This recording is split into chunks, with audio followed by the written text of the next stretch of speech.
Good afternoon and welcome to the virtual event for relaunching the European network of U-Space stakeholders. We hope that you'll enjoy this afternoon, and we have a packed agenda to provide a whole array of information related to this event. You can be rest assured that this event is not just available via Zoom, but also via YouTube, as well as live through the LinkedIn. So it will get good coverage, and also that we will provide a video recording later on after the event. Since we have a packed agenda, I want to press on. I'd like to welcome on the stage the director of DECMA, that's the Directorate of European Civil Aviation, Mr. Philippe Merlo, to deliver his welcome message. Over to you, Philippe. Thank you, Munish, for this introduction. Welcome to everybody. I think we have more than several hundred people already connected to this event. I would like to have a special welcome to the representatives of the European Commission. You know that the European Commission is leading this European Network of U-Space Stakeholders initiative. Also a special welcome to our colleagues and friends from the SESAR joint undertaking and from EASA. EASA and the SESAR joint undertaking are directly supporting this network initiative together with EUROCONTROL.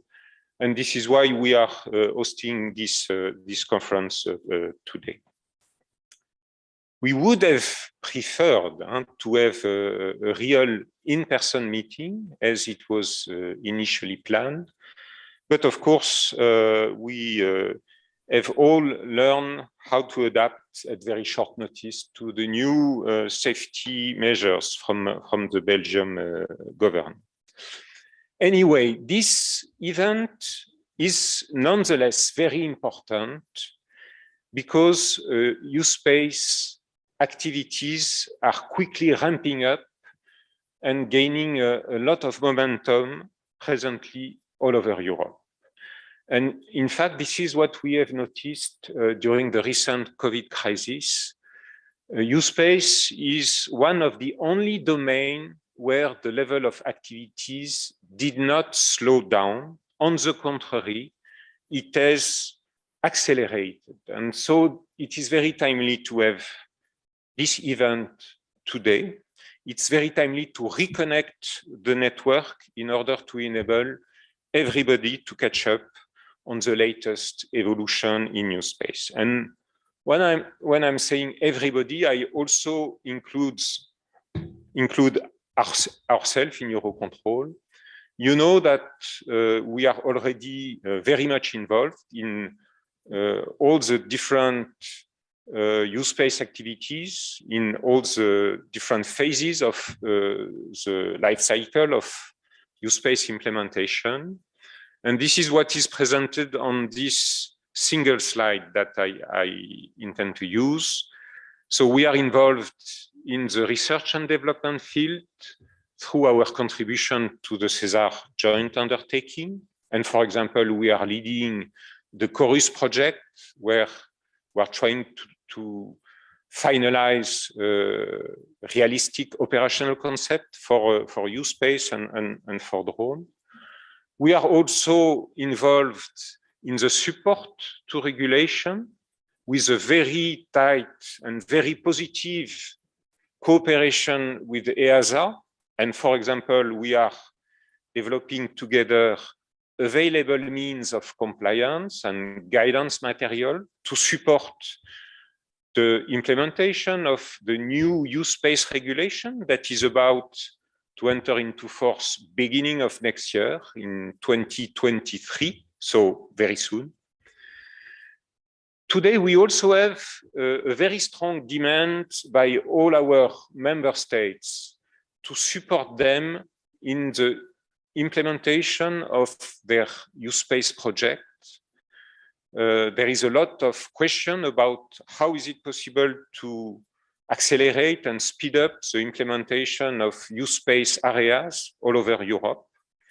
So we have carried out already several airspace assessments. We have initiated the work on some initial safety cases, and it is our intention to develop generic methodologies to be shared with all our stakeholders and to be disseminated everywhere in order to facilitate use-based implementation. The last domain where we would like to be more involved is the domain of validation and simulation. You know that in EUROCONTROL, and especially in our innovation hub in Brittany, we have a unique set of validation and simulation tools. We have the feeling that for the most advanced use space project today, time has come for real life testing and for validation. And so what we want to do, we want to make available our simulation tool to the whole use space community. So as you see, very strong involvement and engagement from our part. In fact, we see use space as a totally new story that is about to begin for European aviation, with a totally new category of airspace users. And of course, it's very exciting. And this is why we are ramping up in our efforts and in our resources. And for example, we have recently initiated the recruitment process for a new use space and drone program manager in order to lead all our drone and use space activities. So as we say in French, à bon entendeur, salut. So I'm looking forward to a very interesting event today with a very exciting agenda and key speakers. And it's now time for me to hand over the floor to our moderator, Munish, that will present the agenda in more details. Thank you for your attention. Thank you, Philippe. Thanks very much for your welcome message. Ladies and gentlemen, I'd like to introduce you the agenda for today. But before that, since this is a relaunch event, not really a workshop, we've had to go from a hybrid event to a virtual event. We're not going to have a Q&A session, interactive Q&A sessions as part of this event, but we would encourage you to use the Q&A facility available within the Zoom link and send us your questions. What we will do is, with our partners in the 4 organizations that Philippe talked about, we will respond to you later on after the event. So with that in mind, and with the slides on, I'd like to just inform you, we've actually broken down the agenda in 3 parts. The first part really is about giving you a state of play, where each of the 4 organizations will provide you in a very quick 5-minute update of where we are in the policy and strategy, in research and development, within the drone program, the regulatory side of it, and the implementation monitoring. So that's the first part. The second part is going to be where we invite our keynote speaker, Mr. Henrik Hololei, the Director General of DG Move, to deliver his keynote speech. And the last part will be followed by industry level presentations from 4 speakers as such. So in the first stage, I'd like to first go through the state of play presentations, and we are joined from European Commission by Joachim Lücking, who's the Head of Aviation Safety and DG Move, and followed by Robin Garrity, Maria, myself, and then from Poland, we have a speaker who's going to talk about, Jacek Woźnikowski, who's going to talk about the role a city can play in implementing use space within the urban air mobility domain, followed by a keynote speech from the Director General and 3 presentations to show how use space is being implemented and how the use space regulation services mentioned in the use-based regulation are being implemented, and a presentation from Ireland to talk about parcel delivery and show what is possible, and so on. So after the keynote speech, we'll have the four speakers who will deliver their industry level presentations. But I'd like to give you some key facts on where we are today before we go into the relaunch event itself. The European Network of Use-Based Demonstrators, which is the original network that was put in practice in October 2018 by the previous commissioner, currently has more than 400 members. Very proud to say that we're a very active community, and thanks to all of those who've made this network an active initiative. You can see we have a whole range of industries and public sector organizations represented that you can see on your screen at the moment. Despite the fact that we've had COVID restrictions, in addition to the physical meetings, we've had 4 of them, we've had 10 virtual webinars, and the way we have conducted ourselves is by sharing lessons learned with people. Industry as well as public institutions have presented 35 times to share their lessons learned with others. We have been taking and monitoring surveys, use-based monitoring surveys throughout the Single European Sky member states, and we published 2 reports, and I'll talk about the 3rd report later on during the event. And we have also created a repository of test centers in Europe, the use-based test centers, and I'm proud to say that we have recorded 50 of those, and those are the ones that we could find. I'm sure there are others as well, which only highlights what Philippe Merlo said earlier about the need to work more and more towards use-based because the momentum is improving. Now, with that in mind, what I'd like to do is to call on stage the next speaker, and that's Mr. Joachim Looking from the European Commission DG Move. Joachim, the floor is yours. Well, thank you, Munish, and good afternoon to all the members of the Use-Based Network. Let me welcome you on behalf of the European Commission and thank EUROCONTROL for hosting this unfortunately virtual event. I'm pleased to have the opportunity today to address the use-based community, to reflect on what we have achieved and to present the Commission's plans for the next months and years to come. As you know, the European Commission adopted earlier this year a regulatory framework for the harmonized implementation of the use space in Europe. This is why today's event marks the switch from demonstration to implementation, and we are counting on you to make use space a reality in Europe. At the same time, this important achievement completes a regulatory cycle which has delivered on the objectives that the Commission set itself in its aviation strategy for Europe, which was adopted in 2015. This strategy has now been overtaken by new developments, but it also needs to be further developed in light of the recent Union flagship policies, notably the European Green Deal and the strategy for sustainable and smart mobility, which was adopted by the Commission at the end of last year. The transport system as a whole should be made smart and sustainable. The use of electric and hydrogen-powered unmanned aircraft can play a role in this endeavor. In the Sustainable and Smart Mobility Strategy, the Commission declared its intention to adopt a drone strategy 2.0 by the end of 2022 to reap the full potential offered by unmanned aircraft to a green and digital single market. Our horizon for this drone strategy is 2030. By this time, we believe that unmanned aircraft should make an integral part of our daily lives, both as a means of transport of goods and people, but also as a means to provide other services to European citizens. To get there, the Union should continue to ensure the highest level of safety and security and a wide possible social acceptance.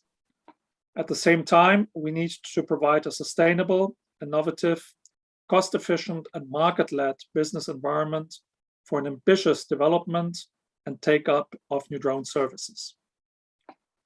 We have started consulting stakeholders through various means to help us shaping up this new vision. An open public consultation is currently running on the Commission's Have Your Say website until the end of the year. I would like to invite all of you to take part to the survey. The strategy will also be based on the results of a preparatory study to be concluded in the first half of next year. Again, many of you have already been contacted by our consultant with a request to contribute to this work. Recent studies on societal acceptance of urban air mobility by EASA and on the UAM business development and market by the European Investment Bank will be taken into account in this preparatory work. And we will also build on the wealth of results available from the funded research projects, in particular by the SESAR JU, over the past years at European level. The outcome of all this work should be an ambitious, forward-looking strategy with concrete actions. The future development of the U-Space shall be part of the strategy to ensure that we move to a full integration of UTM and ATM in the same airspace. So to conclude, I'm looking forward to present you with the result of this work in a year's time from now. And in the meantime, for today, I wish you a fruitful networking and network event. Thank you very much. Many thanks, Joachim. Thanks for a brief introduction of the drone strategy 2.0, where we're heading, and certainly looks exciting to bring all the stakeholders together. I'd now like to invite my next speaker, and that's Mr. Robin Garrity. Robin is the Senior External Affairs Officer from working at SESAR Joint Undertaking, and Robin will provide an overview of the R&D activity. Robin, the floor is yours. Thank you very much, Manish. Good afternoon, and good afternoon to everybody there. I'm very pleased to be here today to represent the SESAR Joint Undertaking. As we've heard both from Joachim and from Philippe, we're doing a moment which is a transfer now from the research to deployment. But what I wanted to show to you very clearly here is that in fact there is still very much a need to continue with the research, and we need to realize that there are still many unanswered questions that still need to be worked on before we can really realize the full implementation. So always good to start, where do we come from? Now, you'll have seen most of this before. We started some back in 2017 with various vision documents that tried to create order from chaos. And then, most importantly, we ran a series of demonstration and exploratory research projects. Now, these collectively have been known as the 19. And these led at the end of 2020 to a results document that collated all the results of the different projects. That's freely available from our website, as indeed are all the documents that we'll be talking about today, and the all-important European ATM Master Plan. It's important to recognize that through the ATM Master Plan, drone and U-Space activity is now mainstream. It's not just bolted on as a new type of airspace user. Their inclusion in the Master Plan shows that it is now part, as Joachim was just saying, of a new airspace user within a new aviation environment in Europe. We are still sticking to the original U-Space services roadmap that we had here with U-Space U1 to 4. And it's important to recognize this is very, very important. It was an incremental map that had foundation services, and upon which we're building initial services, then advanced services in U3, and then full deployment with U4. So that introduction out of the way, where are we now? What have we achieved in this time? We have a concept of operations. Now, this is more than just a document. This is the first time we've been able to actually sit back and look to see what a U-Space environment in Europe in its entirety can look like. It's not complete. We still have work going on now to expand it, particularly to include urban air mobility, which we'll hear more about later on during this afternoon's presentations. But it's nevertheless was a stake in the ground and a first look at what the airspace might look like. So where are we in maturity? I mentioned the U1 to 4 roadmap. Well, we think in our research and our demonstrations, we created all U1 and almost all U2 service to a demonstration level. And in case of U2, at least this is in a managed risk situation with low ground risk and supervised encounters with manned aircraft. So they're not fully deployable in all cases, but nevertheless, we demonstrated them. There are many of the services at U2, and the list can be found, of course, in the CORA's CONOPS and in the use-based regulation. But there are a few questions that remain open even at U2, like, for example, common altitude reference, which I'll come on to again later on. Now, in U3 services, this is actually the big jump. This is where things really change. Here we're talking about a greatly increased level of automation, both on the ground and in the air, and a much more maturity of the kind of services that enable the drones to integrate into manned aviation. And there's a lot more questions here that need to be answered, but we did demonstrate some of the early versions of U3, and they are still being demonstrated now through our current demonstration projects and indeed in some deployments. So development is rapid in this field. And we have regulations. We've already heard from Joachim, and we'll hear again from Maria later about the regulatory package. It's vital. This has really created a framework which really allows the acceleration of use-based deployment to continue. And we're very pleased to be working with EASA on this one to develop the future evolution of the regulatory foundation. I'll leave description of it to Maria. So, more importantly, where are we going? Well, at the moment, we have, since the 19, a series of new SESAR projects that are running. The SESAR 2020 Wave 2 projects are still ongoing, and they are coming to a conclusion at the end of 2022 or maybe into early 2023. You can see that they comprise, broadly speaking, some UAM projects, some U-Space and ATM projects, and some advanced services. And these are all feeding into the Digital European Sky Strategic Research and Innovation Agenda, which I'll mention again a little bit later on. And of course, there's SESAR 3. And SESAR 3 starting about now, and it will slowly start. It already has a U-Space Digital Sky demonstrator call out right now, and we'll be starting those projects next year. So SESAR 3 is a reality and will start to take over the reins in the coming months. For examples, we have exploratory research projects, and here is Project Icarus. This is a project which is looking at the common altitude reference problem, and this is current now, halfway through. I think that'll produce some very interesting results in the fullness of time. On the demonstration side, we have the example of Project Sapphire Med, which is an urban airspace mobility, but focusing particularly on medical air mobility. And at the end of this project, as indeed some of our other demonstration projects, this project will end up with live full services in various parts of Germany, Belgium, and the Netherlands. So this is a very exciting project that has a very real societal benefit that will go live at the end of the demonstration. And we have Project Aura. Now, the big difference with Project Aura is the fact that it's an industrial research project. This is now looking to create a full SESAR solution that defines how air traffic management and U-Space should interact. How should they actually work together? So therefore, it's a really very important project. And it's the first time in the history of SESAR that we actually have an industrial research project. And in the future, SESAR 3 will now work into this strategic research and innovation agenda, and it's really important to recognize here that the 9 flagships we have within the sphere are actually all of relevance to U-Space. So we will now find U-Space and UAM appearing in all the main flagships of the future, really making it, showing that it's integrated into the future research program. And as mentioned by Joachim, we are also very pleased to be starting to helping to define the strategy for the future of drone activities in Europe moving forward from now. Thank you all very much for listening. That was a quick romp through where research sits. It's very much in parallel to what's going on for the deployment, but there's some important questions that we're looking, with your help, to answer. Thank you very much for your time. Thank you, Robin.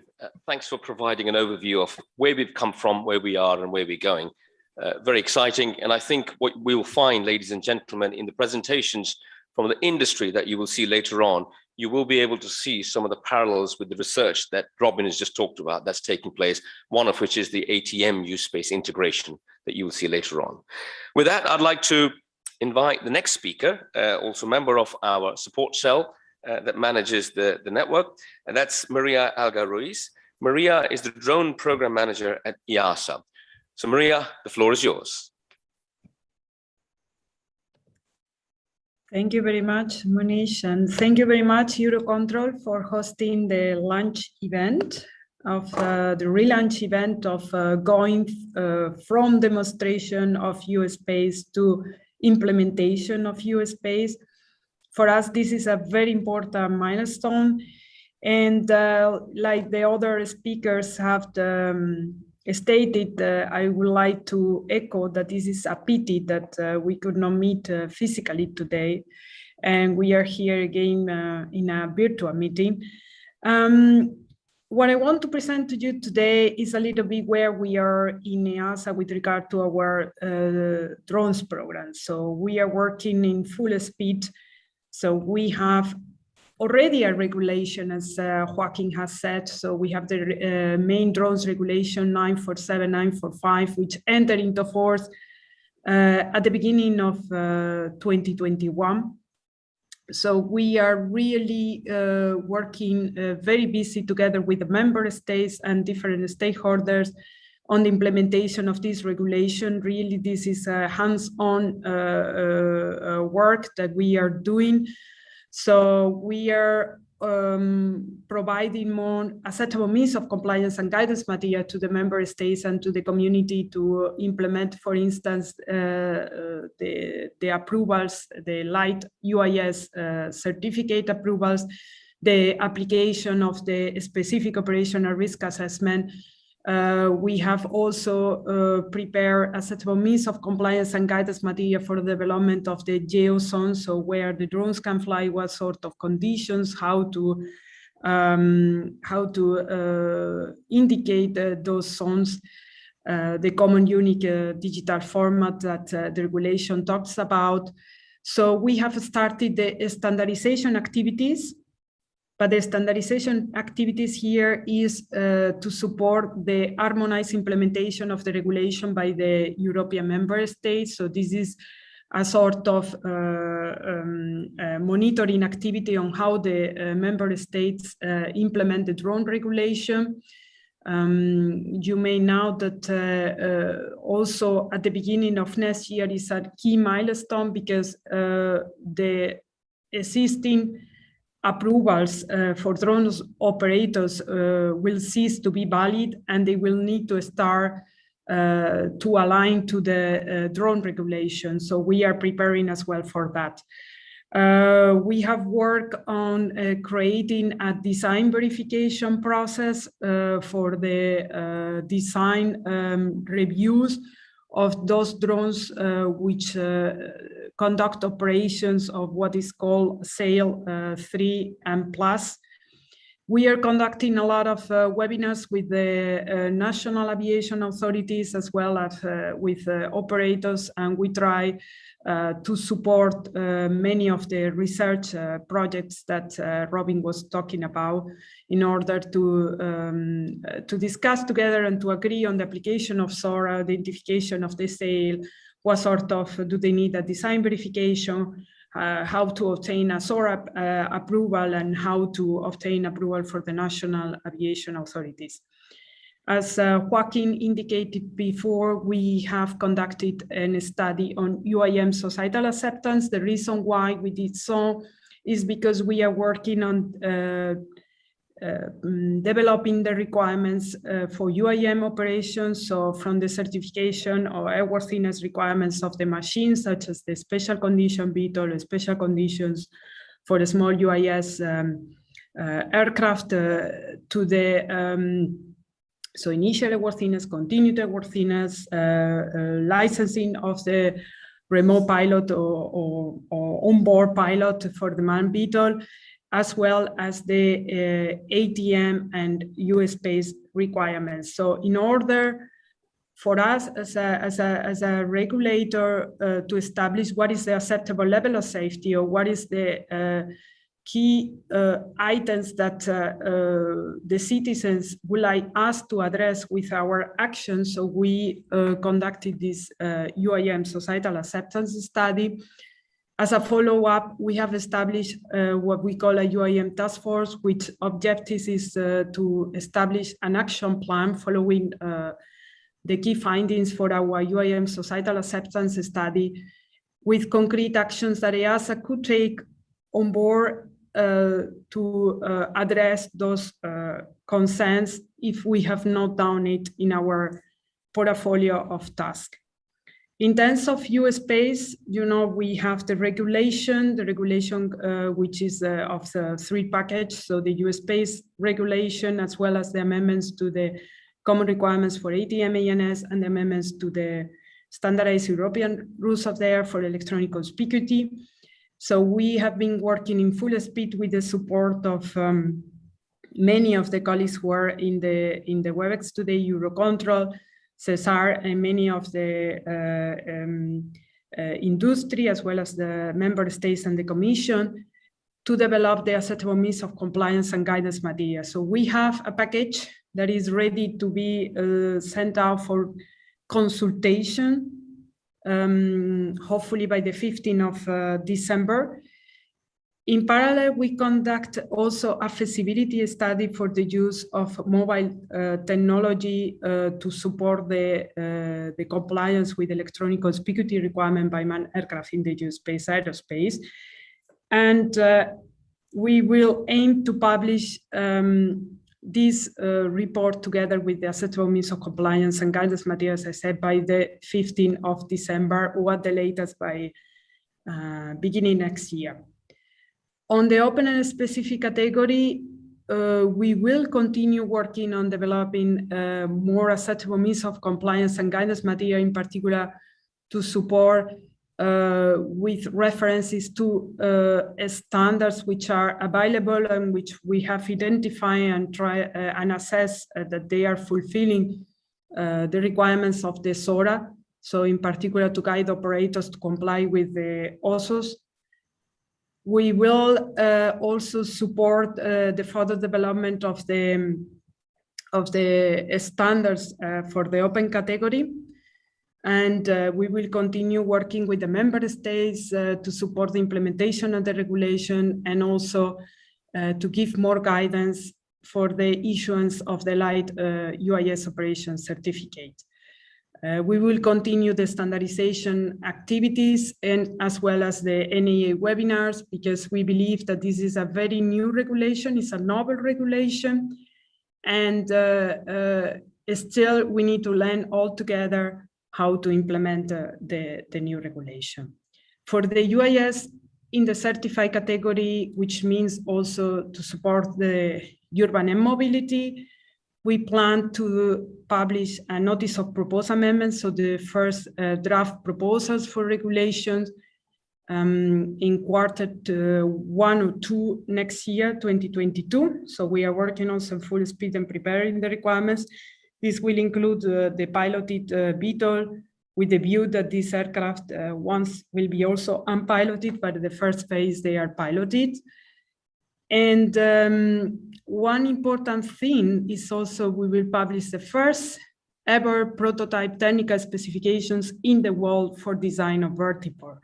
So this is an important delivery by European industry and by us, because there is nothing available elsewhere in the world for the design of vertiport, and everybody's asking us to support. So from other parts of the Atlantic, from Asia, to support them to work also on the design specification. So this is a very important milestone as well that will come in this project. For U-Space, I have to clarify, so on top of the publication of the AMCs and guidance material, we will conduct a series of workshops and webinars to explain the proposals before we will adopt them as a decision. So I will not explain more about the content of this. Through the network of U-Space stakeholders, we will invite you as the first ones to be part of the dedicated webinar. On the counter UIS action plan, so we have an action plan with 5 actions. So we have concluded all of them. The last one, it was on clarification of the occurrences reporting for UIS incidents, and the network of analysts, of basically those who assess the incidents and accidents reports. They came with a report on how to, on how to clarify what is a UIS encounter or UIS in aerospace infringements or near misses. So there is a complete report, and we will see with the European Commission how we can use this report further to modify the existing occurrence reporting regulation or acceptable means of compliance and guidance material. This concludes my presentation. I didn't say, but of course we are supporting the European Commission with the important work on the drones strategy 2.0.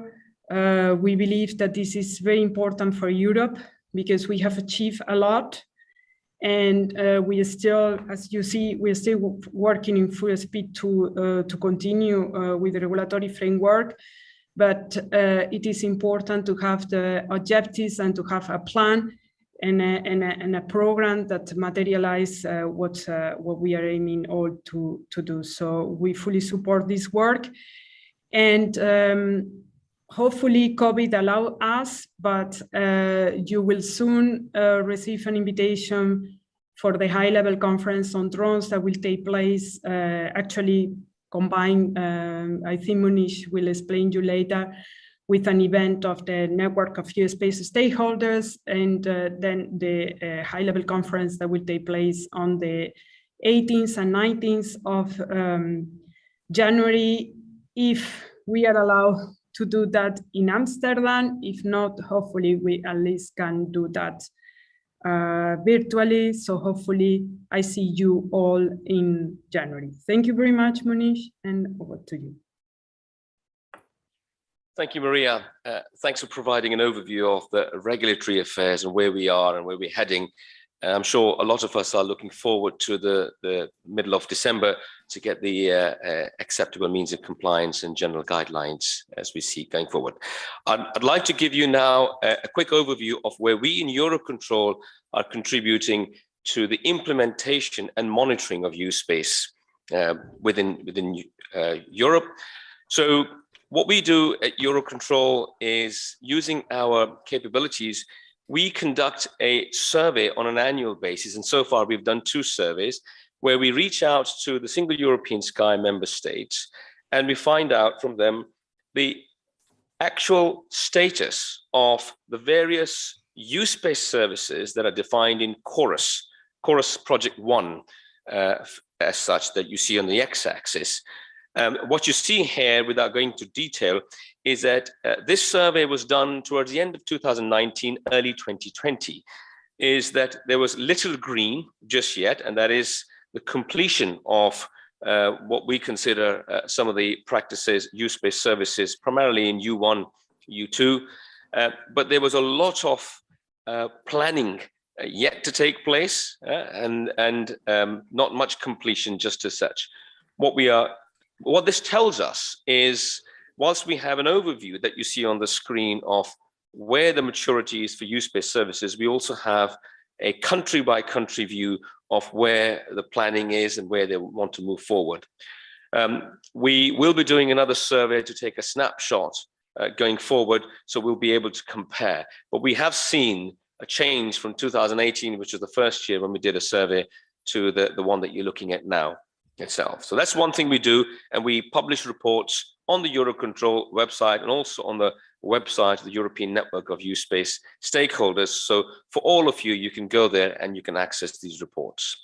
In addition, to support the implementation of U-Space, and particularly since the regulation 664 on U-Space is out, we are approached by a number of our EUROCONTROL member states where we're trying to help them in a variety of ways, but I'm just want to highlight 2 areas where we're focusing, and Philippe Merlo earlier highlighted this at high level. One of the areas, and as is mentioned in the U-Space regulation as well, every member state needs to do an A-Space assessment. And what we are doing at EUROCONTROL is we are working with at least these that you see in the middle of the screen, cities. But in addition, we also have requests from another dozen cities that we are going to help them to try and do more assessments. And with every assessment, what we're trying to do is not only do we learn and we convey the results back to the member state, but we also fine-tune the methodology that we use to improve every time. And the idea then is to get to a final version of this methodology and to make it available. And my colleagues in EUROCONTROL are members of the EASA-led groups for acceptable means of compliance and general guidelines for airspace assessments. And all the lessons that they have learned from these assessments, they have been fed back into the guidelines they're going to come out. So that's a way of us to learn and feed it back to the industry and to the member states. In addition, just technical guidance, what we see is different member states across the single European sky have different needs, and that's quite understandable. We're working with a number of them, at least the 5 that I've listed at the bottom, but others as well, where we're running online webinars or providing online support where travel is restricted due to COVID. And when travel is available, is possible, we will go out and help them out. And that is for technical and operational side of it, because that's where really EUROCONTROL sits as such. So that's pretty much where EUROCONTROL is helping, and that's the state of play from our side. Now, I'd like to move on to the next presentation swiftly. I'd like to invite our first external speaker. His name is Jacek Woznikowski. Jacek is the Director of Social Economic Development and Cooperation, and that's at GZM Metropolia in Poland. And Jacek is, or his city is part of the UIC2, which is a European Commission-led initiative to bring smart cities under one umbrella and to provide them support to implement use-space, not just use-space, but urban air mobility, I beg your pardon, in the cities to solve their problems. And today, Jacek is going to share with us on how to bring drones to the mobility party in your city. So Jacek, the floor is yours. Thank you, Manish. Thank you, EUROCONTROL, for inviting me. It's a great pleasure to be here with you. Greetings from Poland. I would like to take this opportunity and tell you our story about mobility party in our cities and how we see introducing drone-related technologies to the mobility ecosystem.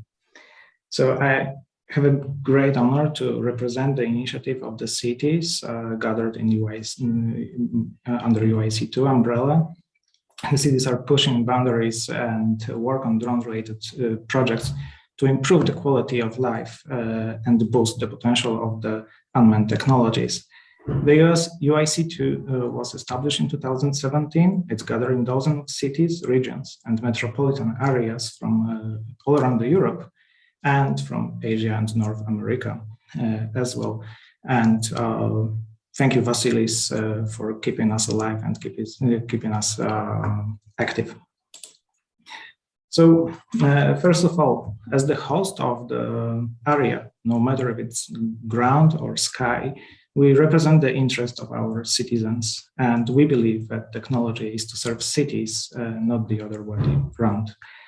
And in terms of technology, we recognize urban air mobility as a part of the wider ecosystem. And it refers to concepts like mobility as a service. It refers to the ground infrastructure for UAM or ATM/UTM concepts, and all of them in accordance with the U-Space framework. Our work is organized in the task forces, which are funding and financing, urban mobility planning, public co-creation and social embracement, and all 3 task forces are supported by the task force regulation. And all that idea lead us to the notion that the cities and the regions should be in the driving seat in the process of introducing drones to the mobility ecosystem. So when we talk about urban air mobility, or in wider sense, and about sustainable urban mobility, we need to think holistic, we need to think big. And we need to ask ourselves a question, what is the city we would like to live in, and what urban air mobility can add to the ecosystem, and how the urban air mobility service can play the role therein. So we should learn from the mistakes from the past. And in my opinion, there is no difference between the traffic on the ground and traffic in the air, and sustainable urban mobility approach helps us to manage the mobility in the cities. And it's a strategic way to address the complexity of the mobility ecosystem in the cities. And we should keep in mind that the history of cars shows that even the brilliant inventions can lead us to huge major problems. And do we want the city that's going to be trafficked with the drones? I believe we don't. So that's why we suggest to use the sustainable urban mobility plans while introducing urban air mobility. Our initiative came up with the definition of urban air mobility, which is very low altitude urban traffic above populated areas at scale that is sustainably integrated with the surface mobility systems. And I would like to underline the word sustainably. So in the SUMP approach help us with combining our vision of the city and our work on urban air mobility projects. The sustainable urban mobility plan is managed in the circle way, but it's based on 8 principles, and let me take this opportunity to read them. It's planned for sustainable mobility in entire functional city, cooperate across institutional boundaries, involve citizens and all stakeholders, assure current and future performances, and define a long-term vision and a clear implementation plan, develop all transport modes in an integrated manner, arrange for monitoring and evaluation, and the last one is assure the quality. And we strongly believe that if we lead this if we keep these principles while working on urban air mobility, we're going to deliver. But we just need to use this approach, which is tested, which is approved, and which is implemented in hundreds of cities in Europe. We recognized 3 different approaches during our work, which is top-down, bottom-up, and greenfield.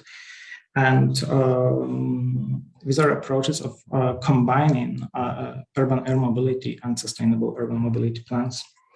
The top-down approach is when urban air mobility is a part of a higher-level comprehensive mobility plan, but it's usually been devised by a central planning entity, like a state, federal government, regional or municipal planning authority, and it's passed along the chain of implementation. The bottom-up approach, without adhering to any overarching master plan, a single actor or a coalition of actors provides the initial momentum to introduce and build up urban air mobility structures in the city or a region. And the first one, the greenfield, is the approach that we represent in the Metropolis GZM, is when we are working at the same time on urban air mobility, and at the same time we are building our sustainable urban mobility plan, and we try to combine from the scratch the all two projects. Our work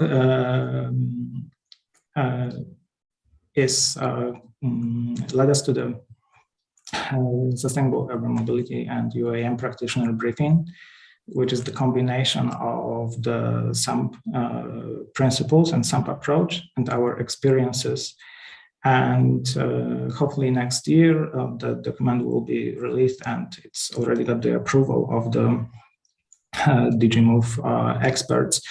And looking forward kickoff and sharing our thoughts, sharing our experiences.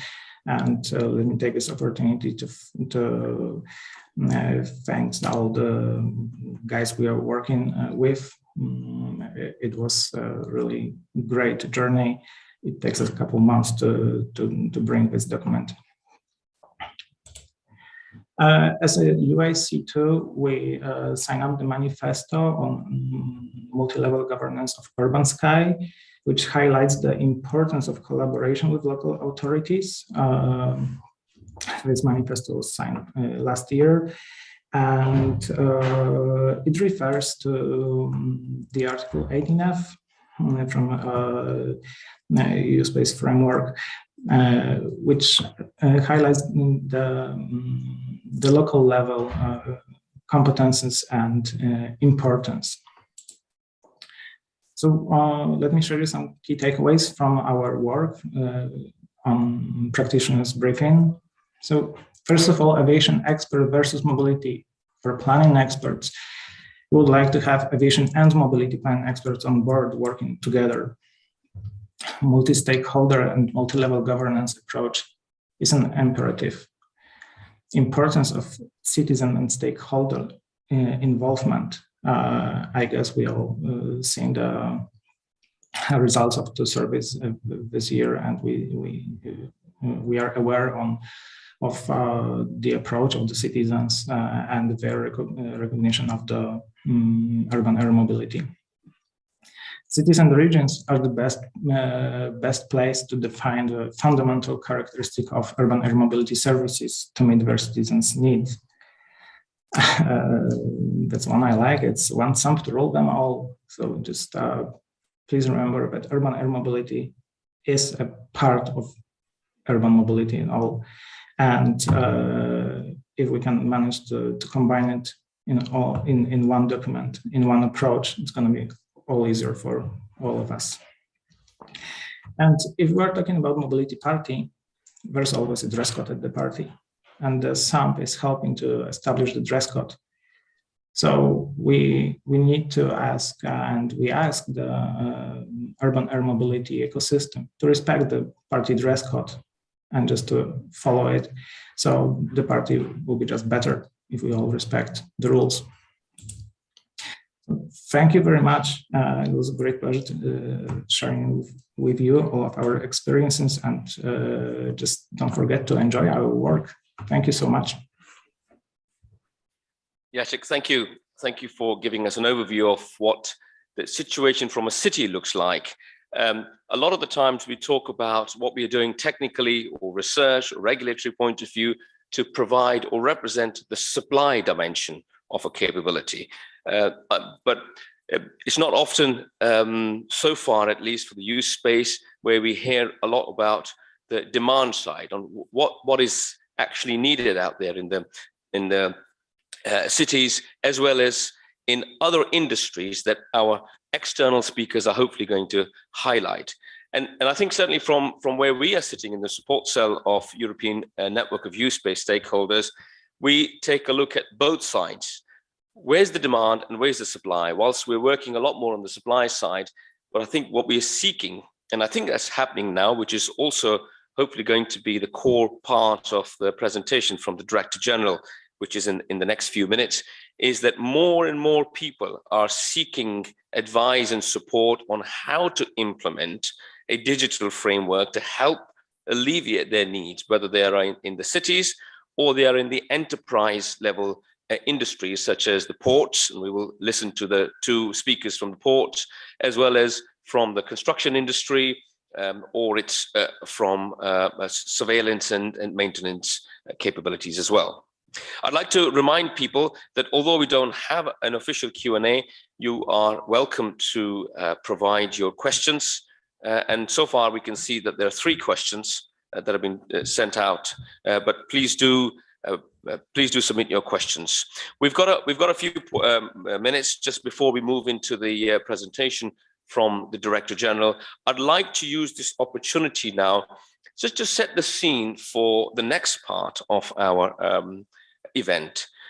We're going to hear the need to expand the current network that we have today from the Director General. We're going to hear from him on why that has happened, what's triggered it, what's caused it as such. What we are seeking at the moment in the whole ecosystem of U-Space is, whereas on one hand, we are working on the ATM, UTM integration that you saw Robin talked about as one of the projects that they're working in, whilst we're working on the regulatory aspects that Maria talked about, and the drone strategy that Joachim talked about, which is going to give us a direction going forward into where we are going as such. We're also looking more and more from the industry to express the need from them.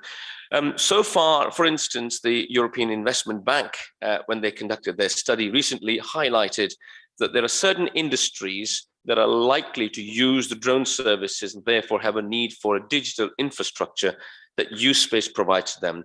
And some of those functions where the industry needs such functions, such capabilities, are surveying, inspections, and parcel deliveries, particularly of critical parcels such as medical parcels that we've seen throughout the COVID days, but also one part of the delivery is, it doesn't have to be critical, because critical depends, it's a relative term. One of our speakers from Ireland this afternoon is going to talk about the delivery of groceries from a supermarket to a community in Ireland, which actually helped them throughout the COVID days. So I won't take his thunder away, but just to give you a flavor of where we're heading as such.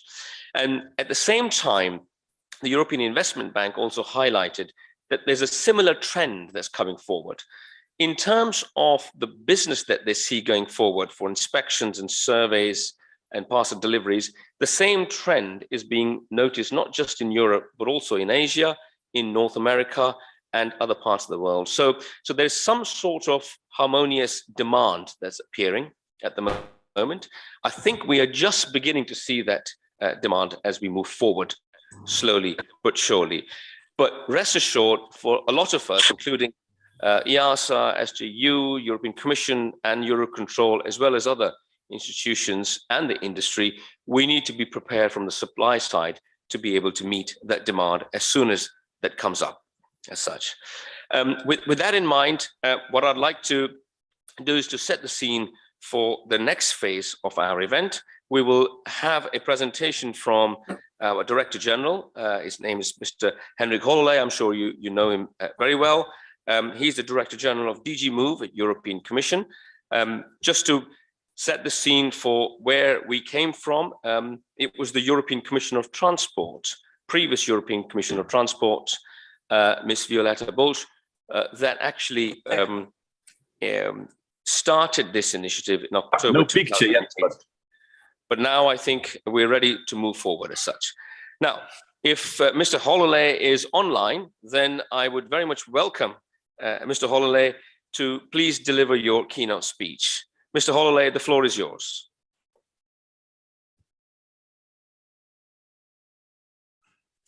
Thank you. Thank you very much. I have to ask the most popular question of the last 20 months. Can you hear me? Can you see me? We can hear you, sir, and we can see you. Oh, that's a big relief, because I mean, I have also come to the understanding that this is by no means self-evident, because we have constantly all kinds of challenges that we are facing in order to to be able to get through. But then again, there is nothing new, and there wouldn't have been a better place I would have wanted to be at this particular moment than EUROCONTROL, and also to see you and other colleagues, and have a chat in the margins, and make things as they are supposed to be. But then again, we are again deprived of this possibility, even though still last week we were able to enjoy a fantastic aviation sustainability summit that EUROCONTROL was hosting. So as you see, the weeks are not necessarily brothers or sisters to that respect. But nevertheless, I am very, very pleased to be given the opportunity to address you, because I'm a firm believer of this work that we have been doing in this particular domain. And I can also say that it is such a pleasure also to engage into something where you are creating something new, where you don't have the legacy systems which are so, I would say, inflexible, which are difficult to be changed, and where the innovation is not always going with the same speed as we have seen nowadays in many of those areas which are coming like white sheet of paper, what we have seen in digitalization, and in many other in many other transport areas as well, how they are changing our lives very fast, and the way we haven't even noticed before. And that's why it is extremely fascinating to be a part of this process.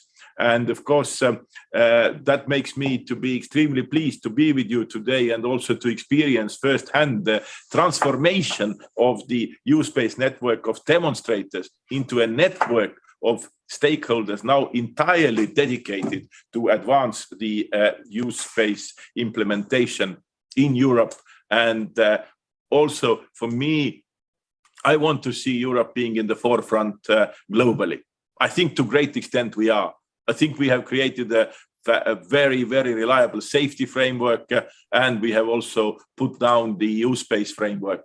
And that gives us, I hope, a certain competitive advantage, but we should not stop here. That will be the biggest mistake. And that's why we need to move forward. We need you, and we need a full commitment for everybody who is involved in this sector, who wants to develop these new services, who wants to develop the U-Space to come along, to be part of it, and to push us and to challenge us also at the same time. 3 years ago, EUROCONTROL, EASA, SESAR, and the Commission teamed together to create the original U-Space network. And that, of course, has been already mentioned today as well. U-Space was then still a new concept. The term had only been coined at 2016 at the Warsaw High-Level Conference, which called for urgent action on the airspace dimension, and in particular, the development of the concept of U-Space.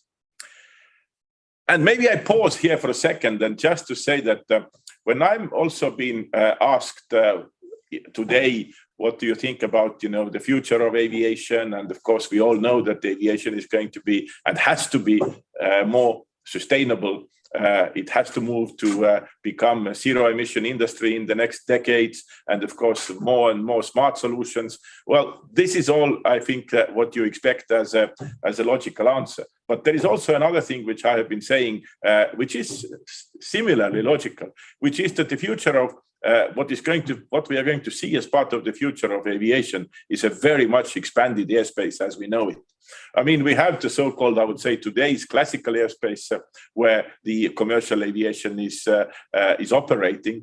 But what we are going to see is a significant expansion. And here we are talking about the U-Space. Here we are fully trying to utilize the lower altitude airspace. And this would be, and this has been the topic of the day. And there we also want to make good progress. But at the same time, we are also going to see, I think, much more the utilization of the higher airspace, where the supersonics are coming in, where there are also a lot of new innovations. So the way the kind of classical commercial airspace as we know it is definitely going to be significantly expanded in the next years and in the next decades. And also, I think, giving us a new way to redefine it and also at the same time trying to make sure that we continue to deliver the highest level of safety, but we also jump on the new opportunities and make sure that Europe is part of it.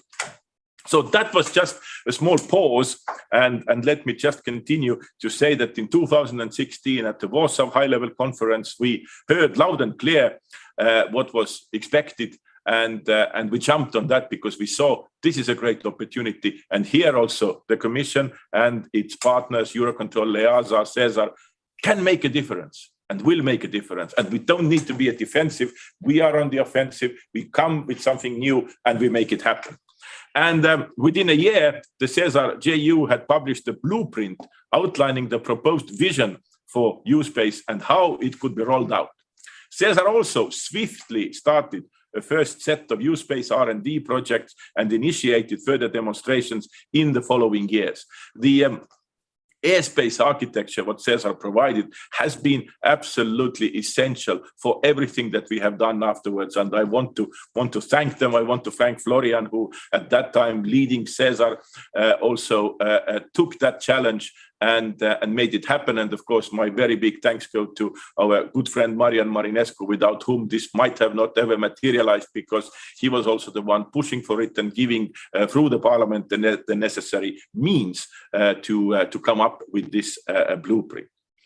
And at the same time, European cities also came together, also seeing the opportunity, also being innovative in that sense and future-oriented. And they came together in the context of the Smart Cities Marketplace platform to promote and advance the concept of urban air mobility. So the time was there. We provided also the framework. And there was a need to federate and coordinate these efforts to deliver on the Warsaw promises, enable new jobs and business opportunities, and support EU competitiveness as well as global leadership.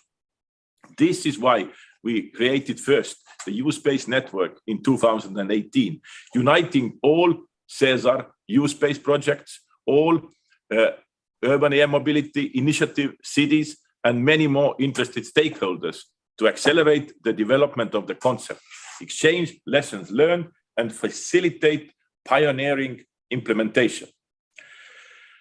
And we have also expanded that experience beyond the European borders, and we have also very much reached out to our good partners in many of the third countries to say, look, here we are. We have also made a lot of progress here, and we are more than happy to share with you. You know, countries like Singapore, our very important aviation partner in Southeast Asia, of course, has been one of them, who has also been very interested of what we have managed to accomplish, and of course, also the content of the airspace architecture study. Now, some people might ask, and actually, this is not theoretical. I even heard that one high-level official in one member state was approaching their people dealing with aviation, and this official didn't have probably enough knowledge, and asking, why do we need to work on this airspace? Why is it on this U-space? Why is it important? What's in it for us? So why exactly do we need U-space? Some might ask, some ask, which of course, well, there are always room for questions. And I think we have also good answers. Because I firmly believe Europe needs to be ambitious and go ahead to further open drone services market. Unmanned aircraft need to fly further, longer distances, and in a more automated way, in a safe environment. And that is also why we need this, because we want to be ahead of the curve. We want to be part of the innovation. We don't want to be the ones who are looking how others are deploying solutions that could have been deployed here. And the U-Space will enable such complex and automated operations in a safe, secure, and sustainable way. Automated flight approvals will maintain the required safety level, but also reduce costs. Hence, make drone services more attractive also for many European companies and beyond. And that is exactly why we need the U-Space. The impact of digitalization cannot be underestimated. Aviation moves from a human-centric system where safety ultimately depends on pilots and air traffic controllers towards an information-centric system where highly automated aircraft can fly safely based on information flowing on mobile telecommunication networks, satellites, what have you. This is the trend. This trend is also irreversible. We need to make sure that we fully use that trend also for our purposes to continue to put safety in the center, but at the same time also making sure that there is an important link with the human being, with the person who has the necessary knowledge in order to be able to see that what the automation can provide, it also will provide and continues to provide safely. This is also the moment where the aviation and the mobile telecommunication worlds in a way converge. And this is particularly visible in the field of drones and U-Space solutions. However, this convergence is wider, and I'm convinced that U-Space will also be a platform for future air traffic management solutions.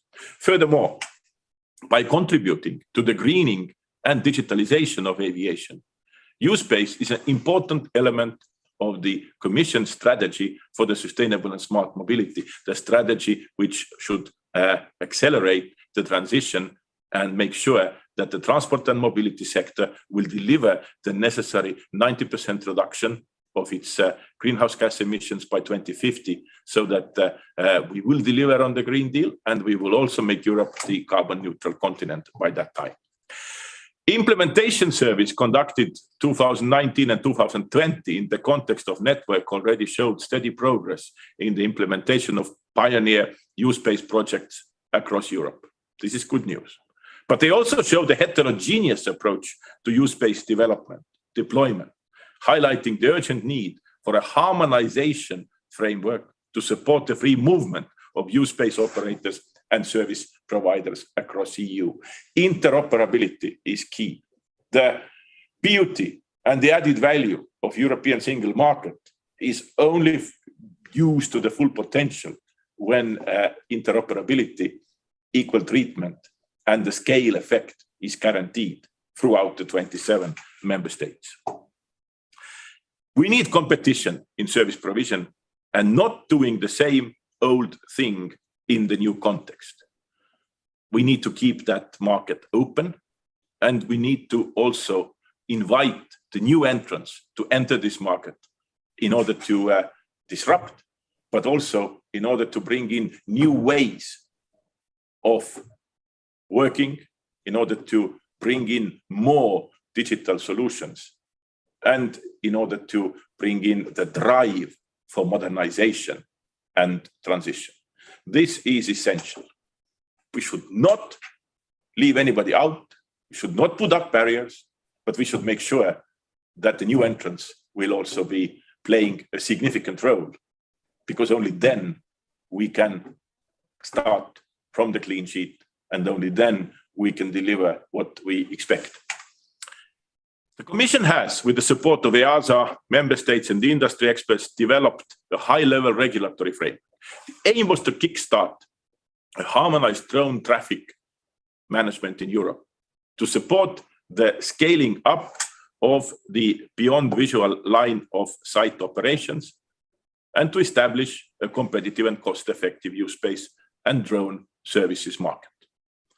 I'm sure you know that this framework was adopted earlier this year and will become applicable in early 2023, which basically means tomorrow, because time goes very fast, especially in those areas which are part of the so-called new technologies, and where, you know, in 1 year, a lot can actually change.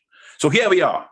In an unprecedented move in aviation, we have gone from concept through regulatory development to implementation in only 5 years. And we have done it together with excellent cooperation of all the partners. And I think that we should also take a moment and pride ourselves for being able to do it, and do it fast, and do it very professionally. Our network needs to accompany this evolution, and this is why we are now changing focus from use-based demonstration to use-based implementation. We want to facilitate innovative business and service opportunities in the drone marketplace, particularly beyond visual line of sight and automated operations. Our network will be also reaching out more systematically to non-aviation stakeholders of use-based who can benefit from it, and in particular to cities, the important partners in delivering urban mobility that are now more and more integrating the vertical dimension in their sustainable mobility plans. And we want to see that happening, because this is also key. These are the places where I think we are going to see the most taken out from these new opportunities that the drones can give us and provide us. The clock is ticking. The ball is in your hands, dear use-based stakeholders. I trust that this renewed network will provide significant support in meeting the 2023 use-based implementation deadline. Before I finish, let me also take this opportunity to come back to another important initiative, very much integrated of what we do here, which we are preparing, which is the European Drone Strategy 2.0. I mean, this is totally integrated. This is the same coin with the two sides. As my good colleague Joachim Lücking, who is driving this process, explained earlier today, the Drone Strategy 2.0 will be introducing a new drone policy for the EU with the aim to ensure the emergence of a safe, sustainable, innovative, ambitious European drone services sector. The calculations have also shown that this is a sector which has a potential to scale to multi-billion, tens of billions worth market, or even beyond. So I think the sky is the limit. And we have also, in this context, and I'm sure Joachim also explained, established the European Drone Leaders Group to drive the work. In October, I had the pleasure to open it, the first meeting. I'm chairing it also myself. I was very impressed about the engagement and also the discussions that we already had during the first meeting. And now we will work together to try to give the best input to the Drone Strategy 2.0. And with this team, I have no doubt we will. And also it is very inclusive because it has representatives from very different stakeholder communities. I guess also that use-based stakeholders need no convincing that existing aviation strategy that we put on the table in 2015 has been overtaken by the new technologies, by the mobility developments, and that the new strategy is also needed at EU level to provide a forward-looking vision for the future holistic development of this sector, which also would fully integrate the drone operations in our overall concept of aviation policy. It's also important that Europe safeguards its open strategic autonomy in this area for the competitiveness of the European drone ecosystem, as well as Europe's defense capabilities. Reaping synergies between the civil, including counter-drones technologies, and military use of drones is an important success factor. And that is also why the excellent collaboration that has been established with the European Defence Agency is helping us to make sure that it all develops in good synergy.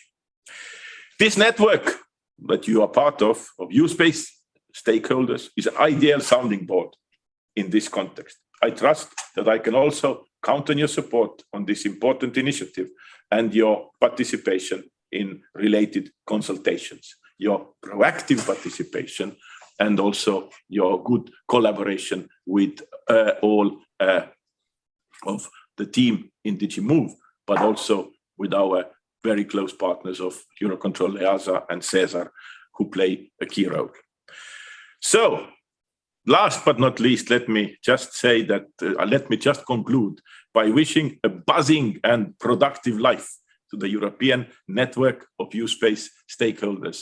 You have the historic opportunity, use it, and let's make it a success together. Thank you very much for your attention. All of you, please stay well and in good spirit. Mr. Hololei, thank you very much. I was once told that positivity and optimism is contagious, and certainly having delivered such an inspirational speech and with such a passion, I'm sure it is. It will rub shoulders with others as well. As I started listening to you, I was making notes to see how many key points, because you covered so many of them. I thought there'll be about 5, and then when I got to 5, there were more.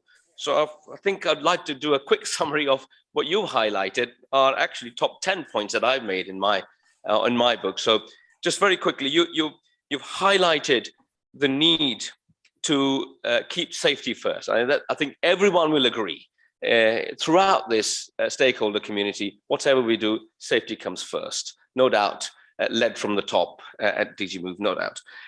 You've highlighted eminently that we in Europe, we need to stay at the forefront and we need to be ahead of the curve.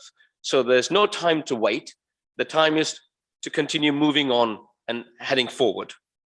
You've highlighted that we need to integrate new entrants, but not just in the very low level airspace, but also the higher airspace as well, because a lot of these new entrants are, as we think in future, going to occupy the airspace along with the manned aviation that we have today going forward.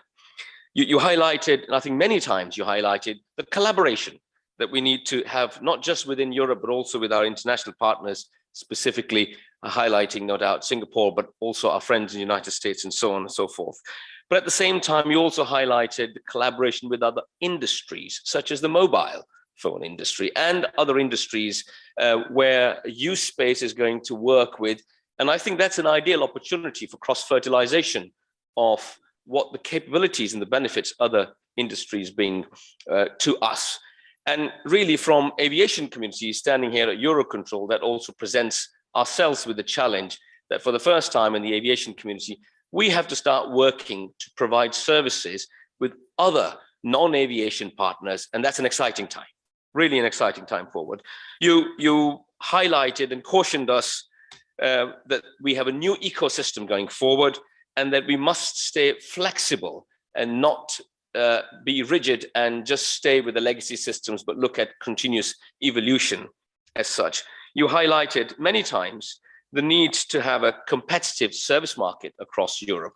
That's very important. And hopefully in the next 3 presentations that we have, I think this will be highlighted even more because we have 3 presentations from the industry and they will highlight how important it is to have an open service market.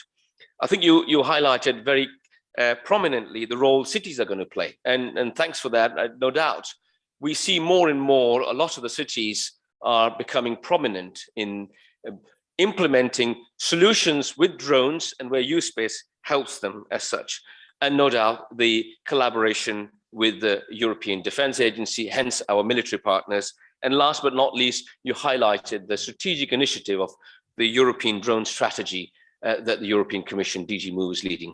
Thank you ever so much for your inspirational words. We will benefit from it. And with that in mind, I'd like to now invite my next speaker on the stage.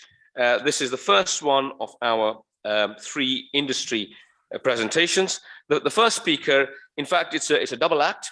It's Jan-Erik Putze, who is the CEO of Dronic, and Christian Bacher, who is the business manager, Autonomous Systems, Port Solutions, Hamburg Port Authority.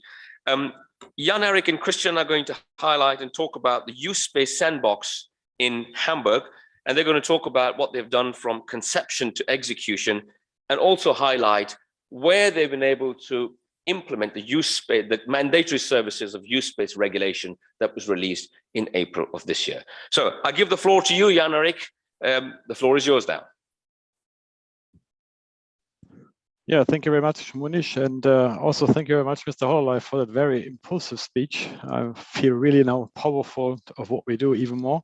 So let me share my screen with you, and then hopefully we can start the presentation.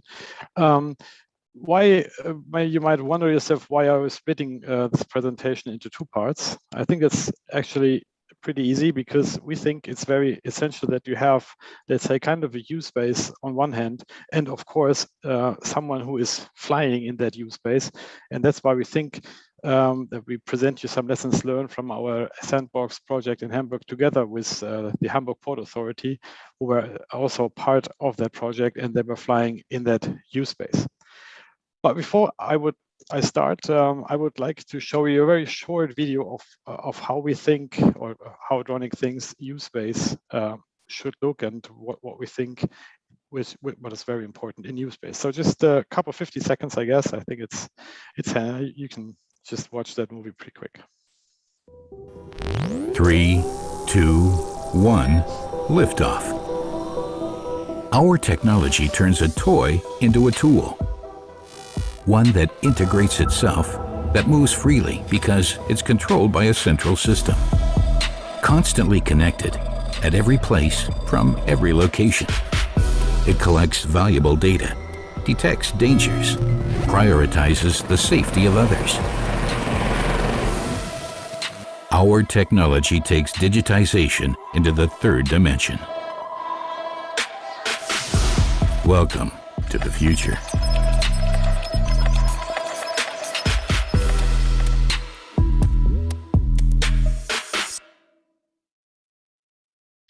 So this was actually an outlook, but this is more theoretically. But what we like to do today is to talk about real life and what we have demonstrated in Hamburg and what we have shown. For us, it is very important not to talk about use space. We try to make it really possible. We want someone to feel use space and what it is, how it would look like later on if you have the use space, let's say, in place. I know, or actually we knew, that use space we can only implement in 2023. So what are we doing now to show use space and how that might work together? So we try to use in Hamburg an existing toolbox with airspaces and airspace elements which we could use, which we think are actually pretty close to use space at the end, but we cannot call it use space, so we have to call it, let's say, a sandbox or a lab or whatever, because use space, as you know, could only be implemented in 2023. The project content was more or less to provide and show that use space mandatory services are actually working now already, and we don't have to wait to 23. So we demonstrate the services like network identification, geo-awareness, traffic information, and flight authorization, just these four, let's say, mandatory services. And then, of course, we established the use space sandbox in the harbor area. We used a restricted area for that because I think this is, was the safest part, because safety is also a key to us. So I think that really helped everyone in that area. We had then a test and showcase flights. These were internal flights and internal tests to demonstrate the mandatory use-based services. And later on, after we have, let's say, proven that these services are functioning, we invited, let's say, the outside world to also feel use-based. I think we had six or seven companies executing 30 flights within these 2 weeks. And they used, of course, their drones, and they used our services combined with the DFS, who was acting as ANSP and SIS at the end. Which was very challenging for us was the project timeline given us by the ministry. So from May until November 2021. So actually today is the last day of our project, and we are just finishing the documentation, and we present it to the ministry by the end of today. So only 7 months in that time. That was really challenging for us. As I mentioned before, the ministry played an important role because they funded that project by the Ministry of Transport and Digital Infrastructure. Project partner was, together with Dronic, was DFS. Of course, they're acting as ANSP and as Common Information Service Provider. And we had strong local associated partners, as HPR is one of them, also with the Port of Hamburg, the project Udveo, Hala Sky, just to name a few. These were very important partners in the role of that project. We also had some challenges, to be honest. We call ourselves pioneers. Why pioneers? It was pretty simple, because we have nothing to copy from. So whatever we do, everyone is looking at us. We cannot go back to someone and ask for experience, because there simply isn't existing anything like that. And of course, we need hands-on mentality from all partners, also from the ministry and from other regulatory bodies, and of course, from all the partners flying in that use space together with us. This combination of these needs made that project at the end a great success.